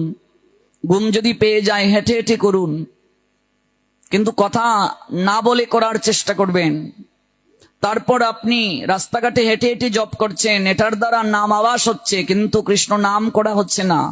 এর দ্বারা কৃষ্ণ প্রেম লাভ হবে না, প্রকৃত কল্যাণ হবে না, নাম আবাস হবে। চেষ্টা করবেন শান্ত হয়ে তুলসীকে পাশে রেখে করতে। 24 ঘন্টার মাঝে কতটা সময় আমি ভগবানকে দেই বলুন তো একবার? ল্যাংটা এসেছিলাম, আজকে 5 তলায় থাকি, এটা আমার ছিল? কি ছিল আমার? কিচ্ছুই তো ছিল না। ল্যাংটা এসেছিলাম আমি, আর মরার সঙ্গে সঙ্গে 5 তলা থেকে বের করে দেবে। এরপরও কত অহংকার, কৃতজ্ঞতা জ্ঞাপনের সময় নাই। মাঝে মাঝে এগুলো যখন আমার চিন্তা হয়, হাউ হাউ করে কাঁদি। জগতের দুর্দশা দেখে কান্না পায় যে মানুষ কবে বুঝবে, কবে বুদ্ধোদয় হবে আমাদের, কবে এই চিন্তাটা আসবে যে কোনো কিছুই যে আমার নয়, আমি কেবল দেখাশোনার দায়িত্ব পেয়েছি প্রভু। মানুষ তখন কত উদার হয়ে যায়। প্রতিদিন মানুষ যদি কিছুটা সময় হলেও মৃত্যুর কথা চিন্তা করত, আজকের সমাজ সুন্দর হয়ে যেত। সমাজে এত হানাহানি থাকতো না, সমাজে এত রাহাজানি থাকতো না, যদি প্রতিদিন মানুষ একটু হলেও মৃত্যুর কথা চিন্তা করত যে আমাকে যেতে হবে একদিন, তাহলে মানুষ এত অনৈতিক কার্য করত না, ক্ষমতা বালির বাঁধ, মানুষ এত চেষ্টা করতো না এগুলোর জন্য, এত মারামারি হতো না, সমাজটা সুন্দর হতো। তাই নির্ধারিত সংখ্যক হরিনাম না করে আহার পর্যন্ত করা উচিত নয়। হরিদাস ঠাকুর শয়ন করে আছেন আর মন্দ মন্দ করিতেছেন সংখ্যা সংকীর্তন। ভাবুন, যিনি 3 লক্ষ হরিনাম করতেন, আজকে দিবা অবসানে তিনিও আজ বিছানায় শুয়ে শুয়ে হরিনাম করছেন। এই দিনটা সবার আসবে কিনা? আমার আসবে কিনা? আপনার আসবে কিনা? বিছানায় শুয়ে শুয়ে হরিনাম করছেন। অবাক বিস্ময়ে গোবিন্দ দাস প্রসাদের থালা নিয়ে গিয়ে দাঁড়ালেন, দণ্ডায়মান হলেন। গোবিন্দ দাস বলছেন, গোবিন্দ কহে উঠি আসি করহ ভোজন। হরিদাস ঠাকুরকে বলছেন, উঠে এসো, তোমার জন্য প্রসাদ নিয়ে এসেছি, ভোজন করবে না? হরিদাস কহে আজি করিব লঙ্ঘন, সংখ্যা সংকীর্তন নাহি পুরে কেমনে খাইব, মহাপ্রসাদ আনিয়াছ কেমনে উপেক্ষিব। যে আমার যে নাম সংখ্যা এখনো পূর্ণ হয় নাই, আমি কেমন করে প্রসাদ পাবো? নাম সংখ্যা পূরণ হয়নি বলে তিনি প্রসাদ পেতে চাচ্ছেন না। আর আমরা ঘুম থেকে উঠেই পেটায় নম। অনেকে বিছানায় বসে বসে ব্যাটটি, মানে বিছানায় বসে বসে চা না দিলে তার হয় না, কারো বিড়ি সিগারেট না টানলে বাথরুম টয়লেটে গিয়ে ক্লিয়ার হয় না। আর হরিদাস বলছেন, আমার তো সংখ্যা সংকীর্তন শেষ হয়নি, আমার নাম সংখ্যা পূর্ণ হয়নি, আমি কেমন করে প্রসাদ পাবো? আবার বলছেন, মহাপ্রসাদ এনেছ আমার জন্য, যদি আমি প্রসাদ গ্রহণ না করি, প্রসাদ তো চিন্ময়, তাহলে অপরাধ হয়ে যাবে। কেউ যদি আপনাকে বলে প্রসাদ নিয়ে যান, আপনি যদি বাড়িতে পেয়েও আসেন, কখনো বলবেন না যে আমি পেয়ে এসেছি, নেব না, এটা অপরাধ বলে গণ্য। 1 রঞ্চু হলেও গ্রহণ করবেন। অন্ন পাচ্ছেন না, আপনি একেবারে বিনয়ের সঙ্গে বলুন, আমায় একটা ফল দিয়ে দিন। কিন্তু প্রসাদ নেব না, এটা উচ্চারণ করাও এক প্রকার অপরাধ, মনে রাখবে। মহাপ্রসাদ প্রাপ্তি পরম সৌভাগ্য। কার বাড়িতে চাল ডাল নাই বলুন? কার বাড়িতে সবজি আদি নাই বলুন? ঘন্টার পর ঘন্টা আমরা দাঁড়িয়ে থাকি একটু প্রসাদের জন্য। এই জন্য অনেকেই বলে, না না পাবো না, পাবো না, পাবো না, প্রসাদ পাবো না, পাবো না, পেয়ে আসছি। মানে প্রসাদকে একেবারে এমন অবহেলা করছে, না পাবো না, পাবো না। এটা উচিত বলে গণ্য নয়। প্রসাদকে খাবো সেটা বলা যাবে না, প্রসাদ পাবো, প্রসাদ চিন্ময়। প্রসাদকে কখনো অন্য জ্ঞান করে খাওয়া যাবে না, সাধারণ খাবার জ্ঞান করে খাওয়া যাবে না। মনে মনে চিন্তা করতে হবে, ভগবান গ্রহণ করেছেন, আমি তার অধরামৃত পাচ্ছি, উচ্ছিষ্ট পাচ্ছি। আমি এটা মনে মনে চিন্তা করতে হবে, আমি প্রভুর উচ্ছিষ্ট পাচ্ছি, অধরামৃত পাচ্ছি, আমার কত সৌভাগ্য। এই প্রসাদ মর্তদামে পেলাম আমরা পার্বতীর কৃপায়। দেবর্ষি নারদের মনে বাসনা জাগলো প্রভুর অধরামৃত পাওয়ার, তাই বৈকুণ্ঠে গিয়ে মা লক্ষ্মীর সেবা করা শুরু করে দিলেন। এমন ভাবে সেবা করছেন, লক্ষ্মী সন্তুষ্ট হয়ে বললেন, দেবর্ষি আমার কাছে কি চাও তুমি? তুমি আমার এইভাবে সেবা করছো। নারদ বললেন, মাতা, মাতা কথা দাও, আমার ইচ্ছে তুমি পূরণ করবে। আমি আমার প্রভুর একটু অধরামৃত চাই, উচ্ছিষ্ট চাই। লক্ষ্মী বললেন, এই ইচ্ছে আমি তোমার পূরণ করতে পারবো না বাবা। আমার প্রাণনাথ আমাকে বারণ করে দিয়েছেন, অধরামৃত যেন কাউকে না দেয়া হয়। নারদ নাচুর বান্দা, আমি আর কিছু চাই না, আমি প্রভুর অধরামৃতটাই চাই, আমি আর কিছুই চাই না, আমি অধরামৃত চাই। পার্বতীর মনটা বিষণ্ণ। প্রভু বসে আছেন, পার্বতীর দিকে তাকিয়ে বলছেন, প্রিয়া তোমার কি হয়েছে? তোমার বদন মলিন বিষণ্ণ কেন তোমায় দেখাচ্ছে? তোমার আবার জগতে কিসের দুঃখ, কিসের অভাব তোমার? মা বলছেন, আমার কাছে একজন এমন কিছু চাইলো যা আমার দেয়া সম্ভব নয়। তোমার দেয়া অসম্ভব কি আছে জগতে? দেবর্ষি আমার কাছে তোমার অদরামৃত চেয়েছে প্রভু। ভগবান শ্রী নারায়ণ বলছেন, আমি তো আমার অদরামৃত কাউকে দিতে চাই না, কিন্তু তোমার ইচ্ছা পূরণ করতে আমি সম্মত হলাম। তবে আর কাউকে অদরামৃত দেয়া যাবে না, এই শেষ। আমার অবর্তমানে তুমি দেবর্ষিকে সে অদরামৃত দাও। দেবর্ষিকে অদরামৃত দেয়া হলো। অদরামৃত পেয়ে, মহাপ্রসাদ পেয়ে আনন্দে বিভোর হয়ে বিনা বাজিয়ে এক গ্রহ থেকে আরেক গ্রহে দেবর্ষি নারদ ছুটতে শুরু করলেন। চৈতন্য মঙ্গলে পাবেন এই লীলা। লোচন দাস ঠাকুর লিখলেন, এক গ্রহ থেকে আরেক গ্রহে ছুটতে শুরু করলেন।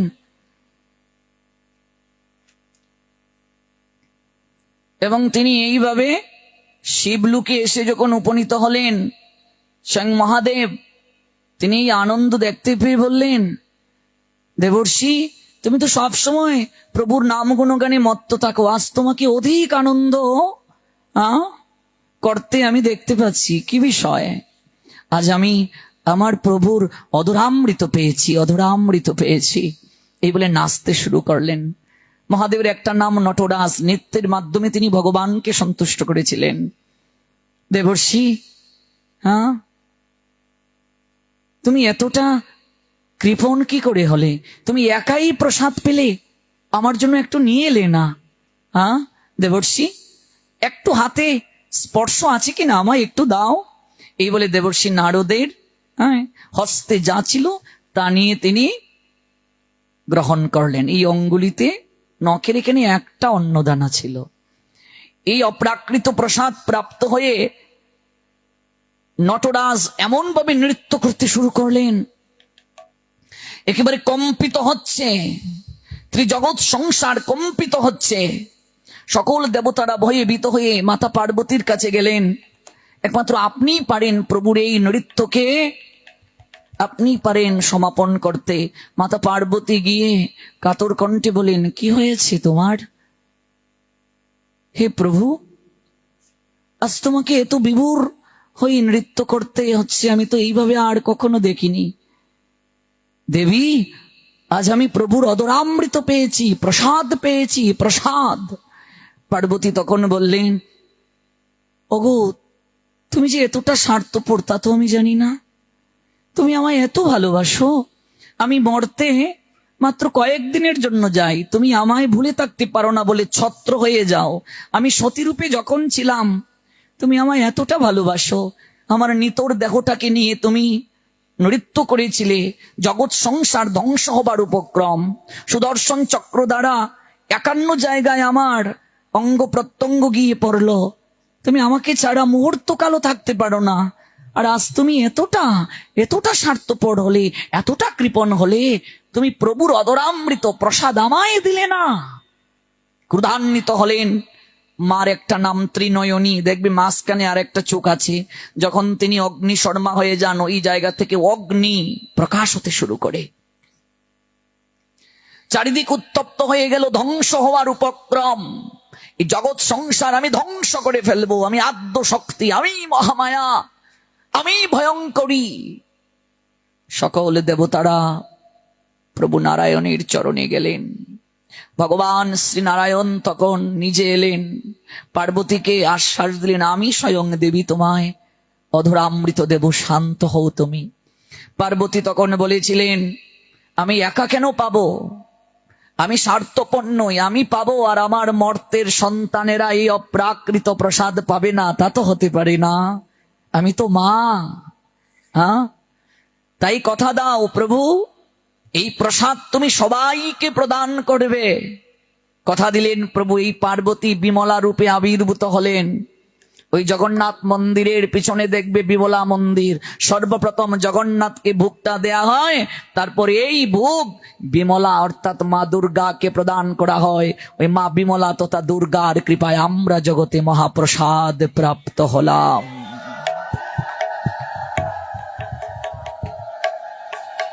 এই মহাপ্রসাদকে কোনোদিন উপেক্ষা করবে না। অনেকেই প্রসাদ পেতে বসে একটু লবণ নিয়ে আসো, মরিচ নিয়ে আসো, এগুলো কখনো করবে না। তাহলে তো আপনার প্রসাদ জ্ঞান রইল না। লবণ কম হয়েছে, ভগবানকে নিবেদন করা হলো এইভাবে, তাহলে তুমি লবণ নিয়ে খাচ্ছ কেন? তাহলে তো তোমার প্রসাদ জ্ঞান রইল না। যতদিন যাবৎ প্রসাদ জ্ঞান না থাকবে হবে না। কখনো প্রসাদের মাঝে আলাদা লবণ নিয়ে পেতে নেই। প্রসাদকে প্রসাদ জ্ঞান করে পাবে। প্রসাদ পাবে এমন যেন কি থাকে, আকাঙ্ক্ষা থাকে। প্রসাদ পাবে 5 ভাগের মাঝে 3 ভাগ। 1 ভাগ বিশুদ্ধ জল দ্বারা, 1 ভাগ বিশুদ্ধ বাতাস দ্বারা পূরণ করবে। প্রসাদ সবচেয়ে অল্প পাবে। প্রসাদ কখনো আকণ্ঠ ভোজন করবে না, শ্রদ্ধার সঙ্গে প্রসাদ গ্রহণ করবে। অতিরিক্ত প্রসাদ নেবে না, যদি ফেলে দাও অপরাধ হবে। দরকার হলে 10 বার চেয়ে নাও। যিনি বিতরণ করবেন তাকে সচেতন হতে হবে, অল্প অল্প করে দাও। আমি আবেগের বশবর্তী হয়ে সম্বন্ধ ভালো বেশি দিয়ে দিলাম, কিন্তু তিনি পারছেন না গ্রহণ করতে, পারছেন না ফেলতে। প্রসাদটার প্রতি তার শ্রদ্ধা আছে, জোর করে পাচ্ছে, শ্রদ্ধা নাই। দুজনেই অপরাধী। যে সার্ভিস করলো সেও অপরাধী, যে অশ্রদ্ধা বলে গ্রহণ করলো সেও অপরাধী। এই জন্য প্রসাদকে প্রসাদ জ্ঞান করতে হবে। প্রসাদকে যতক্ষণ পর্যন্ত প্রসাদ জ্ঞান না করব, আর মনে রাখবে 1 রঞ্চু হলেও প্রসাদ নিয়ে যাবে, বিনা প্রসাদে কখনো যাবে না।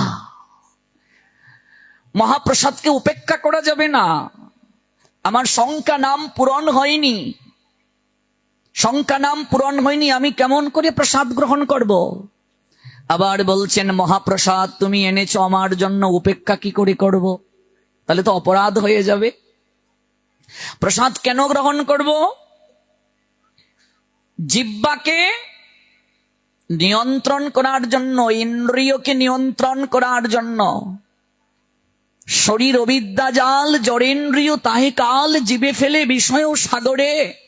তার মধ্যে জিহ্বা অতি লোভময় সুদূরমতি, তাকে জেতা কঠিন সংসারে। মনে রাখবে এই জিহ্বার মতো বড় অস্ত্র আর নাই। অস্ত্রের ঘা শুকিয়ে যায়, কিন্তু এই জিহ্বা যদি কাউকে আঘাত করে এই ঘা কখনো শুকায় না। লোকটা মরে গেছে কিন্তু বলবে মরে গেছে কিন্তু আমার এই কথাটা বলেছিল। বুঝতে পেরেছো মা? এই জন্য এই জিহ্বারূপ অস্ত্র দ্বারা কাউকে আঘাত করবে না, এমন কোনো কথা বলবে না যা যেন কারো মনে ক্ষত তৈরি হয়। এটা সহজে দূর হয় না। বন্দুক থেকে গুলি বের হয়ে গেছে, এটিও কি হতে পারে, নিশানা ছাড়িয়ে চলে যেতে পারে। যেখানে বিদ্ধ হওয়ার কথা বিদ্ধ নাও হতে পারে, কিন্তু এই জিহ্বা থেকে যদি কোনো কথা বের হয়ে যায় এটি কখনো আর ফিরিয়ে নেওয়া যায় না। এই জন্য কাউকে কথা দেওয়ার আগে ভেবে কথা দেবে। এমন কোনো কথা বলবে না যেন রাখতে না পারো। কথা বলার আগে বুঝে বলবে, কয়েক সেকেন্ড ভেবে নাও যে আমি যে এই কথাটা বলবো বলা উচিত কিনা, বললে কি হতে পারে ভেবে নাও। সহজে কাউকে কথা দেবে না, বুঝে কথা দাও। কুন্তী ধ্যান করছেন, অর্জুন এসে বলছেন মাতা একটা দান নিয়ে এসেছি। কুন্তী একটিবারও ভাবলেন না, চিন্তাও করলেন না, তাকিয়ে দেখলেন না কি আনলেন। বললেন 5 ভাই সমান ভাগে ভাগ করে নাও। দ্রৌপদীর জীবনটা কি হলো? একটা কথার দ্বারা। এই জন্য আদেশ দেওয়ার যার অধিকার থাকে, অজ্ঞান থাকার অধিকার তার থাকে না। জিহ্বা সবচেয়ে বড় অস্ত্র। এই জিহ্বাকে জয় করা এত সহজ নয়। এই জিহ্বাকে জয় করার জন্যই মহাপ্রসাদ গ্রহণ। জিহ্বার লালসায় যে আজ এই জায়গায় কাল ওই জায়গায় এই খাবো ওই খাবো করছে, ওর জীবনে কোনোদিন কৃষ্ণ ভক্তি লাভ হয় না। জিহ্বার লালসায় যে ইতি উতি দায়, শিষ্ণদর পরায়ণ কৃষ্ণ নাহি পায়। আপনি অতিরিক্ত তেল মশলা ইত্যাদি দিয়ে আহার গ্রহণ করছেন, জিহ্বার লালসায় আহার গ্রহণ করছেন, আপনার ইন্দ্রিয়ের বেগ বৃদ্ধি পেয়ে যাবে, আপনার ভজন হবে না, কৃষ্ণ ভজন হবে না। এই জন্য যারা সবসময় সাত্বিক আহার গ্রহণ করতে পারছেন না, প্রসাদ গ্রহণ করতে পারছেন না, অন্তত বিশেষ কয়েকটা তিথি পালন করুন। রবিবারে মাছ মাংস খাবেন না, বৃহস্পতিবারে মাছ মাংস খাবেন না, অমাবস্যায় মাছ মাংস খাবেন না, পূর্ণিমায় খাবেন না, একাদশীর আগের দিন, একাদশীর দিন, একাদশীর পরের দিন মাছ মাংস খাবেন না, সংক্রান্তিতে মাছ মাংস খাবেন না। তাহলে অমাবস্যা, পূর্ণিমা, সংক্রান্তি কয়দিন হলো? 3 দিন। রবিবার 4টা, বৃহস্পতিবার 4টা, 8টা, 8 6 14। আর একাদশীর আগের দিন, একাদশীর দিন, একাদশীর পরের দিন, 3 3 6, 2টা একাদশী তো। কেমন? 14 আর 6 কত হলো? তাহলে দেখুন সব মিলিয়ে আর একদিন সংক্রান্তি, বেশি দিন নয়, মাত্র 17 18 দিন হয়, আরো কমে যায় যদি রবিবারে সংক্রান্তি পড়ে, যদি অমাবস্যা পড়ে। তাহলে 3 3 6, 2টা একাদশী, অমাবস্যা একদিন 7, পূর্ণিমা একদিন 8, সংক্রান্তি একদিন 9, আর এই যে 2টো একাদশী, এই 3 দিন 3 দিন 6 দিন, এগুলো একটু পালন করুন। এই বিশেষ তিথিগুলো, তিথির সঙ্গে শরীরের সম্পর্ক আছে। এই তিথিগুলোতে স্বামী স্ত্রীর সহবাস নিষিদ্ধ, তাহলে শরীরে কঠিন কঠিন রোগ হবে। উপবাসের মাধ্যমে শরীরে অনেক রোগ ভালো হয়। কালকে আমরা উপবাসের বিজ্ঞান সম্মত ব্যাখ্যা শুনবো। এতদিন তো ধর্মীয় ব্যাখ্যা শুনেছি একাদশীর, কিন্তু উপবাস সম্বন্ধে বিজ্ঞান কি বলছে, ডাক্তারি শাস্ত্র কি বলছে, কালকে তো পাঠ আছে, কালকে আমরা এগুলো শুনবো। এই কয়েকটা তিথি অন্তত পালন করুন। এই তিথিগুলোতে মাছ মাংস খাবেন না। রবিবার, বৃহস্পতিবার, অমাবস্যা, পূর্ণিমা, সংক্রান্তি, একাদশীর আগের দিন, একাদশীর দিন, আর একাদশীর পরের দিন, এই 17টা দিন, আরো কমে আসবে। এমন এগুলো পালন করুন। কার্তিক মাসটা পালন করুন। 3 মাস হলো নিয়ম মাস, বৈশাখ মাস, মাঘ মাস, কার্তিক মাস। যদি পারেন 3 মাস নিয়ম মাস করবেন, নতুবা কার্তিকটা তো করতেই হবে। আর এই পুরুষোত্তম মাস জ্যৈষ্ঠের 1 তারিখ থেকে পালন করতেই হবে। পুরুষোত্তম মাস কার্তিক মাস থেকেও 1 লক্ষ গুণ বেশি কৃপা লাভ হয়। কার্তিক থেকেও 1 লক্ষ গুণ বেশি কৃপা পুরুষোত্তম মাস। কার্তিক মাসের মতোই সব নিয়ম, প্রদীপ প্রজ্বলন সব। কেমন? আর এই বৈশাখ মাস অনেক গুরুত্বপূর্ণ, কালকে আমরা এগুলো একটু শুনবো। এই বিশেষ তিথিগুলো পালন করুন। যতদিন পর্যন্ত আমার এই জিহ্বার লালসা দূর না হবে, ইন্দ্রিয় যতদিন পর্যন্ত নিয়ন্ত্রণ না হবে, মন কখনো শান্ত হবে না। আমি উত্তেজিত খাবার গ্রহণ করব, আর আমি বলবো আমার মন কেন শান্ত নাই, আমি শান্তি কেন পাচ্ছি না, শান্তি কেন পাচ্ছি না, শান্তি কেন পাচ্ছি না। অশান্তির মূল তো আপনি নিজেই। শান্ত হয়ে একটু বসুন না, দেখবেন এই যে আমরা ওই জায়গায় 2 ঘন্টা বসি, কত ভালো লাগে। সংসারের কথা মনে পড়ে? বলুন তো, কেন মনে পড়ে না? এটা শান্তির জায়গা, এটা আনন্দের জায়গা, পরম আনন্দময় গোবিন্দের কথা এখানে হচ্ছে। এই বাতাসটারও একটা শক্তি বেড়ে গেছে। এই জায়গায় একবার যে প্রবেশ করে, কিছুটা সময়ের জন্য হলেও তার মনটা গলে যাবে। একটু হলেও তাকে ভাবতে হবে, একটু হলেও তাকে বৈরাগ্যের স্তরে পৌঁছাতে হবে। ওই জায়গা থেকে বের হলে বিষয়ের চিন্তা আসে, কিন্তু এই জায়গায় কেন আসে না? সাধুর একটা শক্তি আছে, সাধুর গায়ের বাতাসের শক্তি আছে, সাধুর কথার শক্তি আছে, সাধুর সঙ্গের শক্তি আছে, ভগবানের কথার শক্তি আছে। এই জন্য শান্ত হয়ে বসতে হয়, তাহলেই শান্তি পাওয়া যাবে। মহাপ্রসাদকে যেন উপেক্ষা করতে না হয়, এই জন্য মহাপ্রসাদকে বন্দনা করলেন, প্রণাম দিলেন। প্রসাদ পেয়েই খাওয়া যাবে না। কেমন? প্রণাম দিতে হবে প্রসাদকে আগে, তারপর মন্ত্র বলতে হবে। যারা মন্ত্র পারেন না, হরিনাম করে প্রণাম দিন, প্রণাম দিয়ে তারপর প্রসাদ গ্রহণ করুন। দেখুন লেখা আছে গ্রন্থে, এত বলি মহাপ্রসাদ করিল বন্ধন, বন্দনা করলেন। 1 রঞ্চু লইয়া করিলা ভক্ষণ, 1 রঞ্চু লইয়া তার করিলা ভক্ষণ। ওই 1 রঞ্চু, একটা দানা দিলেন। যেহেতু নাম সংখ্যা পূরণ হয়নি, তিনি প্রসাদ গ্রহণ করবেন না। আবার মহাপ্রসাদ আনা হয়েছে, উপেক্ষাও করা যাবে না। উভয়ের সম্মান রক্ষার্থে একটা দানা মুখে পুড়ে দিলেন। আর গোবিন্দ দাসকে করজুড়ে হরিদাস বলছেন, গোবিন্দ, মহাপ্রভুর কাছে গিয়ে সংবাদটা দিও, আমার এই মন প্রাণ খুব টানছে প্রভুকে দর্শনের জন্য, একটু প্রভুর কাছে গিয়ে সংবাদটা দেবে। এই বলে কাঁদতে লাগলেন হরিদাস।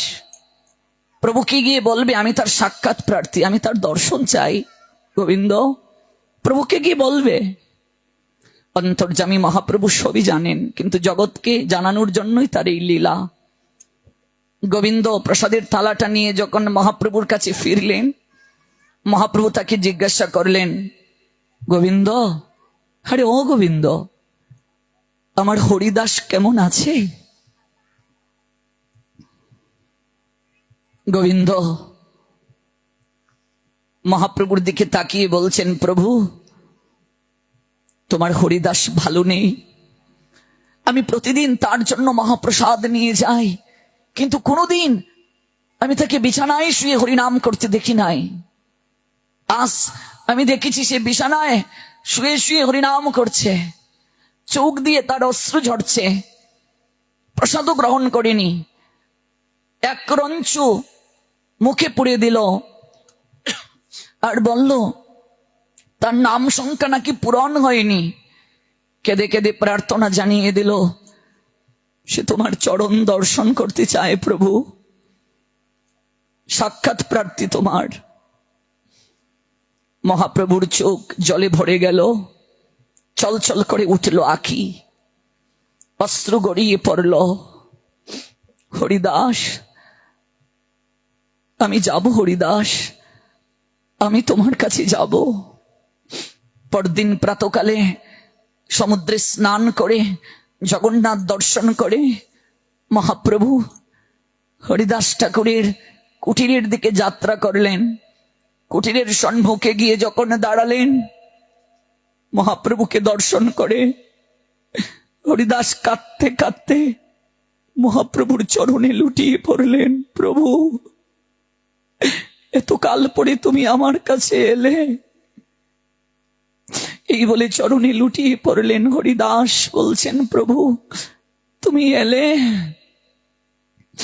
কেমন আছো হরিদাস, কেমন আছো তুমি? হরিদাস প্রভুর চরণের দিকে তাকিয়ে বলছে, প্রভু শরীর ভালো আছে, কিন্তু আমার মনটা ভালো নেই।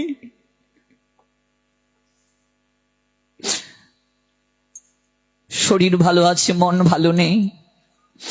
বয়স হয়ে গেছে তো, তাই আর আগের মতো নাম করতে পারেন না, হাত চলে না। এরপরও বলছেন শরীর ভালো আছে, আর আমরা শরীর ভালো নেই গো, পাঠে যাব না, শরীর ভালো নেই গো, হরিনাম করতে পারিনি, শরীরটা ভালো লাগছিল না গো, তাই পাঠে যাচ্ছি না। হায় রে, শরীর তো ভজন করেই তুমি নষ্ট করবে। শরীর ভালো আছে বলছেন, তিনি জানেন এই শরীর একদিন নষ্ট হয়ে যাবে, এই শরীর নষ্ট হয়ে যাবে। এই শরীর একটা পোশাক, আত্মা পোশাক ছেড়ে আরেকটা পোশাক পরবে, এই নিয়ে দুঃখ করার কি আছে? শরীর যে ভালো নাই, শরীর দ্বারা যে তিনি কষ্ট পাচ্ছেন, এই নিয়ে তিনি মহাপ্রভুর কাছে আবেদন জানাননি, বলেনও নি তুমি আমার শরীরটা ভালো করে দাও। আর আমরা তো গিয়ে আগেই বলি আমার রোগ ভালো করে দাও, আমার শরীর ভালো করে দাও, এই দাও সেই দাও। একটা আবেদনও জানালেন না হরিদাস, বললেন না আমার শরীর ভালো করে দাও। তিনি বললেন শরীর ভালো আছে আমার, কিন্তু অসুস্থ বুদ্ধি, অসুস্থ মন। প্রভু গো, আমার বুদ্ধিটা অসুস্থ, আমার মন অসুস্থ। প্রভু, আমি আর আগের মতো ভজন করতে পারছি না, আমি আগের মতো আর 3 লক্ষ কৃষ্ণ নাম করতে পারছি না। প্রভু গো, আমার আর নাম সংখ্যা পূরণ হয় না, আমি এক জায়গায় আসন হয়ে বসে আর কৃষ্ণ নাম করতে পারি না। প্রভু গো, আমার শরীর ভালো, কিন্তু আমার মন ভালো নাই, আমার বুদ্ধি অসুস্থ। প্রভু, আমি কৃষ্ণ নাম করতে পারি নাই। প্রভু, সাধক কি চাই রে মা? সাধক চায় ভগবানের সেবা, সাধক চায় ভজন। প্রভু গো, যেদিন তোমার ভজন থেকে আমি বঞ্চিত হয়ে যাব, আমার শরীর যদি অচল হয়ে যায়, আমি এই শরীর দিয়ে যদি তোমার আর ভজন করতে না পারি, এই জগৎ সংসার থেকে তুমি আমাকে তোমার কাছে নিয়ে যেও, আমাকে আর রেখো না।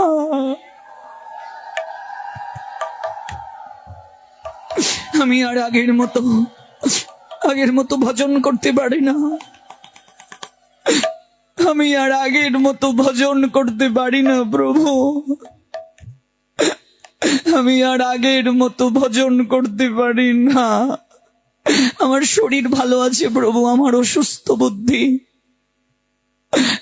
প্রভু গো, প্রভু, আমি যে নাম করতে পারি না, আমার যে অঙ্গুলি চলে না প্রভু, আমার যে হাত চলে না।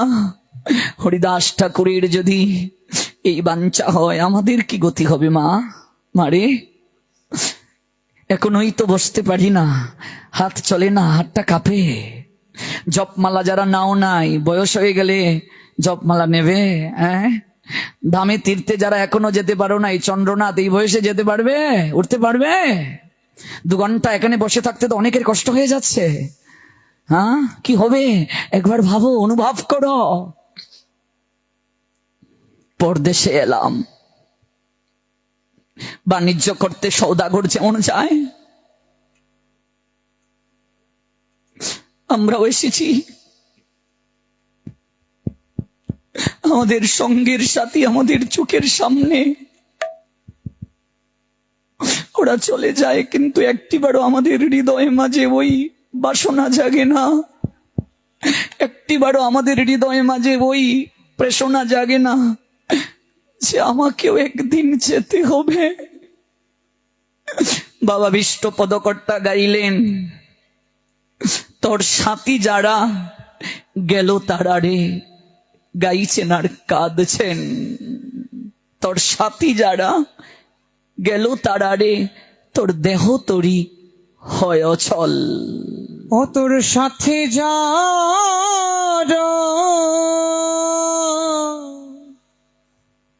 গেল তারা রে,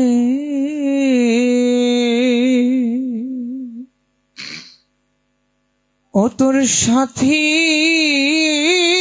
যারা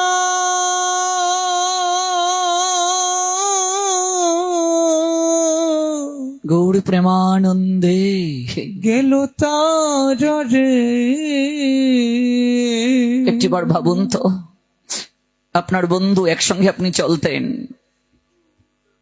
সে চলে গেছে,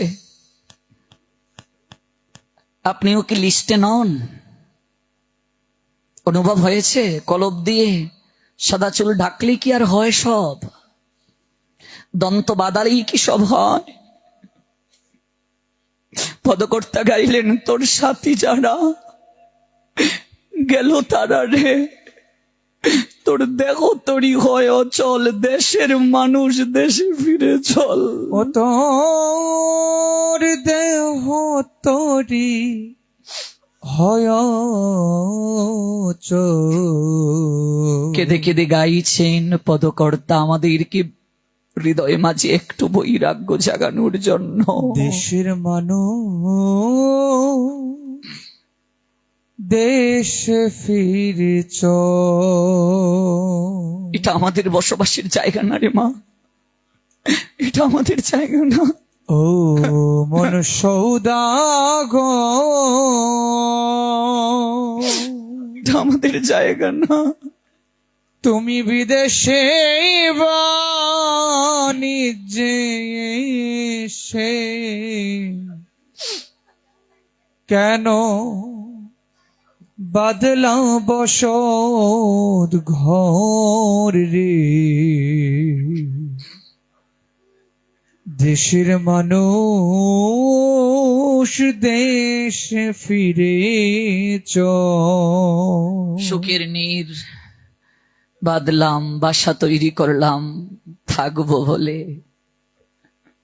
আমরাও এসেছি মা, বাণিজ্য করতে যেমন আসে ব্যবসায়ী, আমরা ওই ববের ঘাটে কেনা বেচা করতে এসেছি, এসে একটা বাড়ি বানালাম, আমার করছি।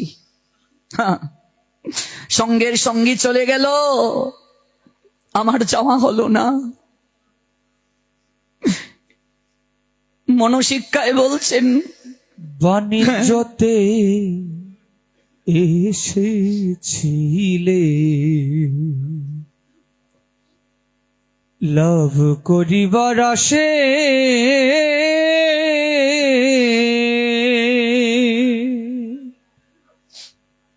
মায়াতে আবদ্ধ হলে মোহিনীর বশে রে, মোহিনীর বশে।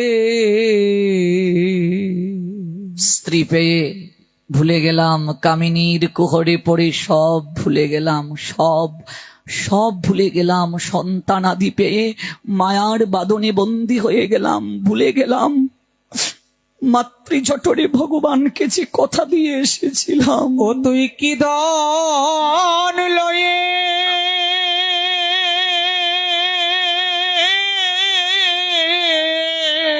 গৌর প্রেমানন্দে ফিরবি দেশে রে, ও তুই কি ধন লয়ে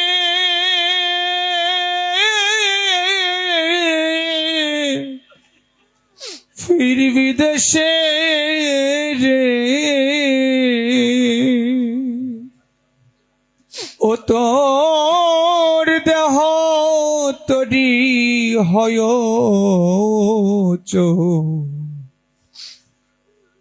দেশের মানুষ দেশে ফিরেছ, সুজন্যায়া উজান বায়া উঠাইল রে পা,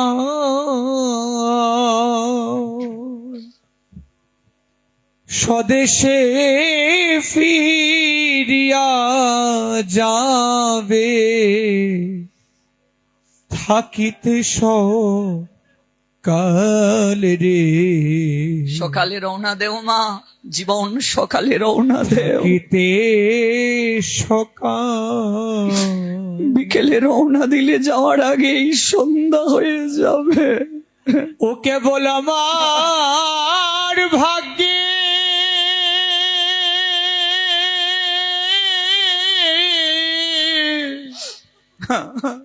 গুণের কপাল রে, সবার হলো, কেবল আমার ভাগ্যে হলো না। ও কেবল আমার ভাগ্যে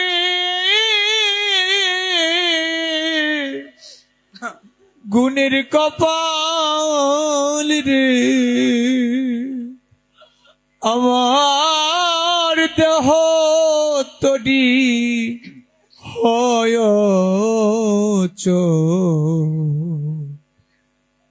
দেশের মানুষ দেশে ফিরেছ। সবার সব প্রাপ্তি হলো, আমার হলো না গো, আমার হলো না। কেবল আমার মন্দ ভাগ্য, কেবল আমার ভাগ্যে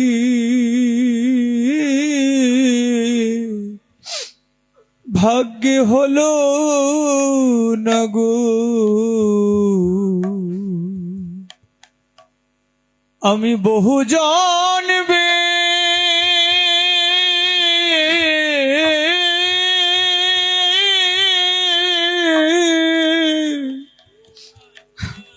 জন্মের অপরাধী,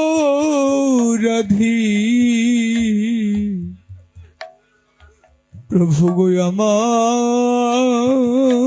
ভাগ্যে হলো না গো,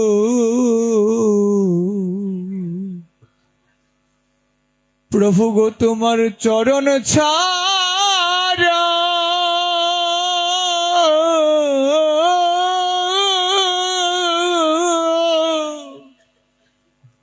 আমায় করো না গো, আমি ওই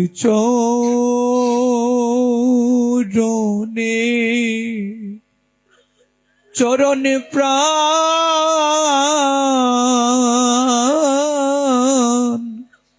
প্রাণ সপেছি।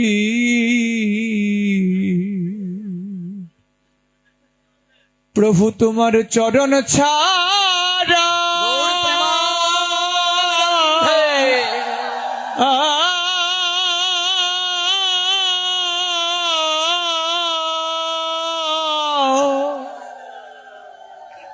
আমায় করো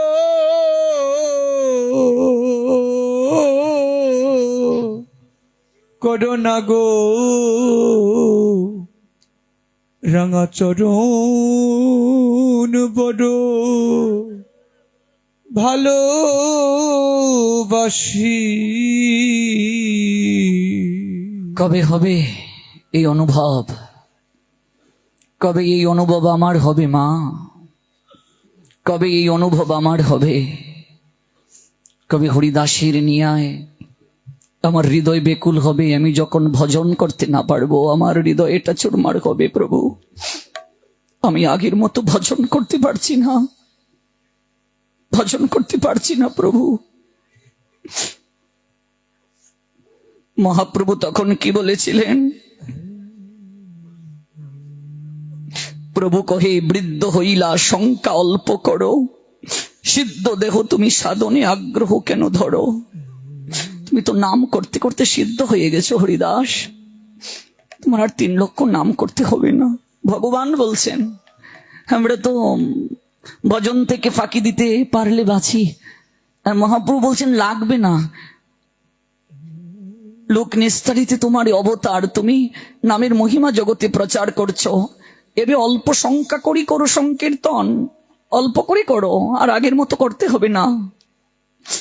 কিন্তু হরিদাস কান্না করে করে বলেছিলেন, প্রভু হীন জাতিতে জন্ম মোর নিন্দ কলেবর, হীন কর্মে রতমুই অধম পাপড়। আমার জন্মটা হীন জাতিতে, সবাই নিন্দা করে আমায়, আমি হীন কর্মে রত ছিলাম, অস্পৃশ্য অদৃশ্য আমি। তুমি কৃপা করে এই নামের আশ্রয় নেওয়ার কারণে তুমি আমাকে বৈকুণ্ঠের গতি দান করেছ।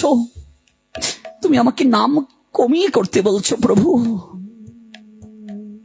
হরিদাস ঠাকুর কেঁদে কেঁদে মহাপ্রভুর কাছে কি প্রার্থনা জানিয়েছিলেন। এরপর আমরা আগামীকালে এই লীলা শ্রবণ করব।